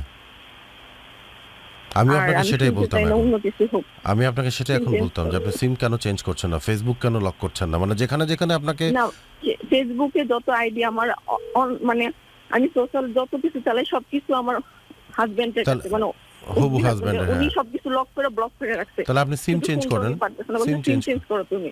এখন ওগুলো আমি সিমটা চেঞ্জ করতে পারতেছি না, একটা জায়গায় জব করো, ওইখানে আমার এই নাম্বারটা দেওয়া, এখন এবছর তাহলে জব ছেড়ে দাও, যদি এর জন্য সিম না চেঞ্জ করে জব ছেড়ে দাও। না মানে আপনি যেখানে চাকরি করেন সেখানে কি বলা যায় না যে আমি আমার নাম্বারটা চেঞ্জ করছি? মানে নাম্বার তো অনেক কারণে মানুষ চেঞ্জ করতে পারে, এটা তো আসলে খুব মানে বড় ব্যাপার না। আপনি যে অফিসে চাকরি করছেন সেখানে বলে দেবেন যে ভাই আমার নাম্বার চেঞ্জ হয়েছে, আমার পারিবারিক একটা কারণে নাম্বারটা চেঞ্জ করতে হচ্ছে, আমার এই নাম্বারে আপনারা যোগাযোগ করবেন। আপনি এটা করেন, তার কারণ হচ্ছে ছেলেটার যোগাযোগ করার একমাত্র মাধ্যম হচ্ছে ফোন, তাই না? ফোনের মাধ্যমে সে আপনার সাথে যোগাযোগ করছে, সেই ফোন নাম্বারটা যখন এতটুকু বলছে লাস্ট পর্যায়ে, এখন মেন সমস্যা কি বুড়া আমি কি লেগে জেলাস করি এটাই বুঝি না। আবার এর বসে তো ঝগড়া হইলে আমারই বকা দেয়। আপনি সবার আগে সিম চেঞ্জ করেন, সিম চেঞ্জ করলে আপনার সকল ঝামেলা দূর হবে। আমি আপনাকে একটা কথা বলি, আপনার সাথে যে ছেলের বিয়ে হচ্ছে সে আপনার সকল অতীত জানার পরও যেহেতু সে আপনাকে বলেছে যে আর কখনো সেই ছেলের কাছে যাবে না, যখন আপনি এই ছেলের সাথে কথা বলবেন তখন কিন্তু কি হবে জানেন, একুলও হারাবেন ওকুলও হারাবেন। মানে আপনার হবু হাজবেন্ড যখন আপনাকে বলবে যে আমি তো তোমাকে বলেছিলাম তার সাথে কোনো প্রকার যোগাযোগ না রাখতে, তুমি তারপরও তার সাথে যোগাযোগ রেখেছো, তোমার কাছে চাকরিটা আগে ছিল নাকি জীবনটা আগে ছিল, সম্পর্কটা আগে ছিল, তুমি একটা সিম চেঞ্জ করতে পারোনি, তখন কিন্তু আসলে আপনি বলবেন যে আমি চাকরি করার কারণে সিম চেঞ্জ করতে পারিনি। এই এক্সকিউজটা কিন্তু খুব লেম এক্সকিউজ হয়ে যাবে। আপনি খুব দ্রুত সিমটা চেঞ্জ করেন এবং আপনার যে হবু হাজবেন্ড তাকে আপনি বলেন যে দেখো আমার যেই ছেলেটা ছিল সে আমাকে খুব ডিস্টার্ব করছে, আমি সিমটা চেঞ্জ করে ফেললাম এবং আমি তোমাকে ছাড়া আর কাউকে ভালোবাসি না। আপনি এই জায়গাতে খুব শক্তিশালী ভূমিকা পালন করতে পারেন। আপনাকে যে আপনার এক্স যে ছিল সে আপনাকে আসলে পেইন দেওয়ার জন্য আপনাকে ফিরে এসছে, আপনাকে ভালোবেসে ফিরে আসেনি, আপনাকে পেইন দেওয়ার জন্য ফিরে এসছে। আমার কাছে মনে হচ্ছে তার যথেষ্ট মানসিক সমস্যা আছে, সে বিবাহিত, এখন বিয়েও করেছে। এগুলো কিছু মানুষের পৃথিবীতে আমাদের কিছু প্রশ্ন আছে, মানে এই আপু যিনি কথা বলছেন উনি আসলে কি চান? আমি সেটা তো বলছি, আপনার আসলে মানে প্রবলেমটা কোথায়, যে আপনি কি আপনার এক্স বয়ফ্রেন্ডকে এখনো ভালোবাসেন? অনেকদিন হয়েছে জিনিস, মানে তার প্রতি কি এখনো দুর্বলতা আছে? দুর্বলতা নাই, কিন্তু কিছুটা হলো আছে, মানে কিন্তু কিছুর মধ্যে চলে আসে কেন? এখন কিছুর মধ্যে চলে আসে কেন, এটা যদি আপনি ওয়াশ করতে না পারেন তাহলে তো আসলে জীবনে আপনাকে ভুগতে হবে। দেখুন কোনো সম্পর্ক তো চাইলেই একদম উপড়ে ফেলা যায় না, কিন্তু উপড়ে ফেলতে হবে। যারাই উপড়ে ফেলতে পেরেছে তারাই জীবনে ভালো আছে, যারাই উপড়ে ফেলতে পেরেছে তারাই জীবনে ভালো আছে। আর যারাই মনে করেছে যে না গাছটা কেটে ফেলেছি কিন্তু শিকড় একটু রেখে দিয়েছি, ওই একটু শিকড় বাড়তে বাড়তে বাড়তে বাড়তে আরও একটা পুরোপুরি গাছে রূপান্তরিত হবে। বুঝতে পেরেছেন? একদম পুরোপুরি শিকড় সহ উপড়ে ফেলতে হবে, জানি আর নতুন কোনো বীজের জন্ম না হয়। একদম উপড়ে ফেলুন। যে আপনাকে এখন ভালোবাসে এবং আপনাকে বিয়ে করতে চেয়েছে তার কাছে 100% সৎ থাকুন, 100% সৎ থাকুন। তা না হলে কিন্তু সে আপনাকে ছুঁড়ে ফেলে দেবে যে তুমি আমার সাথে চিটারি করেছো, তুমি এত বড় একটা ঘটনা ঘটিয়েছো এবং যখন তোমার বয়স অনেক ছোট, তারপর আমি শোনার পর তোমাকে মাফ করে দিয়েছি, এরপরও তুমি সেই ছেলের সাথে সম্পর্ক রেখেছো, কথা বলছো। সো তোমার মতো মেয়ে আমার লাগবে না। এবং তখন পুরো সমাজ কিন্তু আপনাকে বাজে ভাষায় গালিগালাজ করবে। বুঝতে পেরেছেন? আপনি ভুল করেছেন, কিন্তু ভুলটা যখন বারবার করবেন তখন সেটা কিন্তু আর ভুল থাকবে না, তখন সেটা কিন্তু আসলে অভ্যাসে রূপান্তরিত হবে। আর এই ধরনের অভ্যাস যারা করেন তাদেরকে কিন্তু কেউ সমাজে ভালো চোখে দেখে না। তো যেটাই করেছেন ভুল করেছেন, উপরে ফেলুন, নাম্বার চেঞ্জ করে ফেলুন, কালকে সকালেই আপনি নাম্বার চেঞ্জ করবেন, ঠিক আছে? তাহলেই হয়তো বাঁচবেন। এরপরও যদি সেই ছেলে আপনাকে যোগাযোগ করে, সরাসরি আপনার বয়ফ্রেন্ডকে বলে দেবেন, মানে যার সাথে আপনার বিয়ে ঠিক হয়েছে, যে আমাকে ডিস্টার্ব করছে, তুমি কিভাবে এটাকে কি করতে পারো একটু দেখো, কারণ তুমি তো আমার হাজব্যান্ড হতে যাচ্ছ, তো তুমি দেখো। তখন সেও বুঝবে যে না আপনি তার কাছে সৎ এবং আপনি তার কাছে সবকিছু ওপেনলি বলছেন। বুঝতে পেরেছেন? ঠিক আছে, ভালো থাকবেন এবং খুব দ্রুত কালকেই পারলে সিম চেঞ্জ করুন। ওকে জি, ভালো থাকবেন। জি, ওয়ালাইকুম আসসালাম। ওয়ালাইকুম আসসালাম। আসলে কত বিচিত্র ভালোবাসার গল্প না আমাদের আশপাশে। ভালোবাসার নামে আসলে কত কিছু হচ্ছে। আদৌ এগুলো ভালোবাসা কি ভালোবাসা না, আমার মনে হচ্ছে সেই নিয়ে পুরো 3টি ঘন্টা আমরা আলোচনা করেছি। কটা বাজে? ঠিক 1:56 আর ঠিক আমাদের 3 মিনিট আছে। এখন বিদায় নিতে হবে, আর কোনো কথা বলারও সুযোগ নেই। সেহরি সময় হয়ে গেছে, একটা প্রিপারেশন আছে, তোমাকে বাসায় যেতে হবে, আমাদেরও বাসায় যেতে হবে। আমাদের যারা আছেন, যারা আমাদেরকে নিরাপত্তার সহিত বাসায় পৌঁছাবেন, তাদেরও সেহরির একটি বিষয় আছে। সবকিছুকে মাথায় রেখে আজকের মতো বিদায় নিচ্ছি আমরা।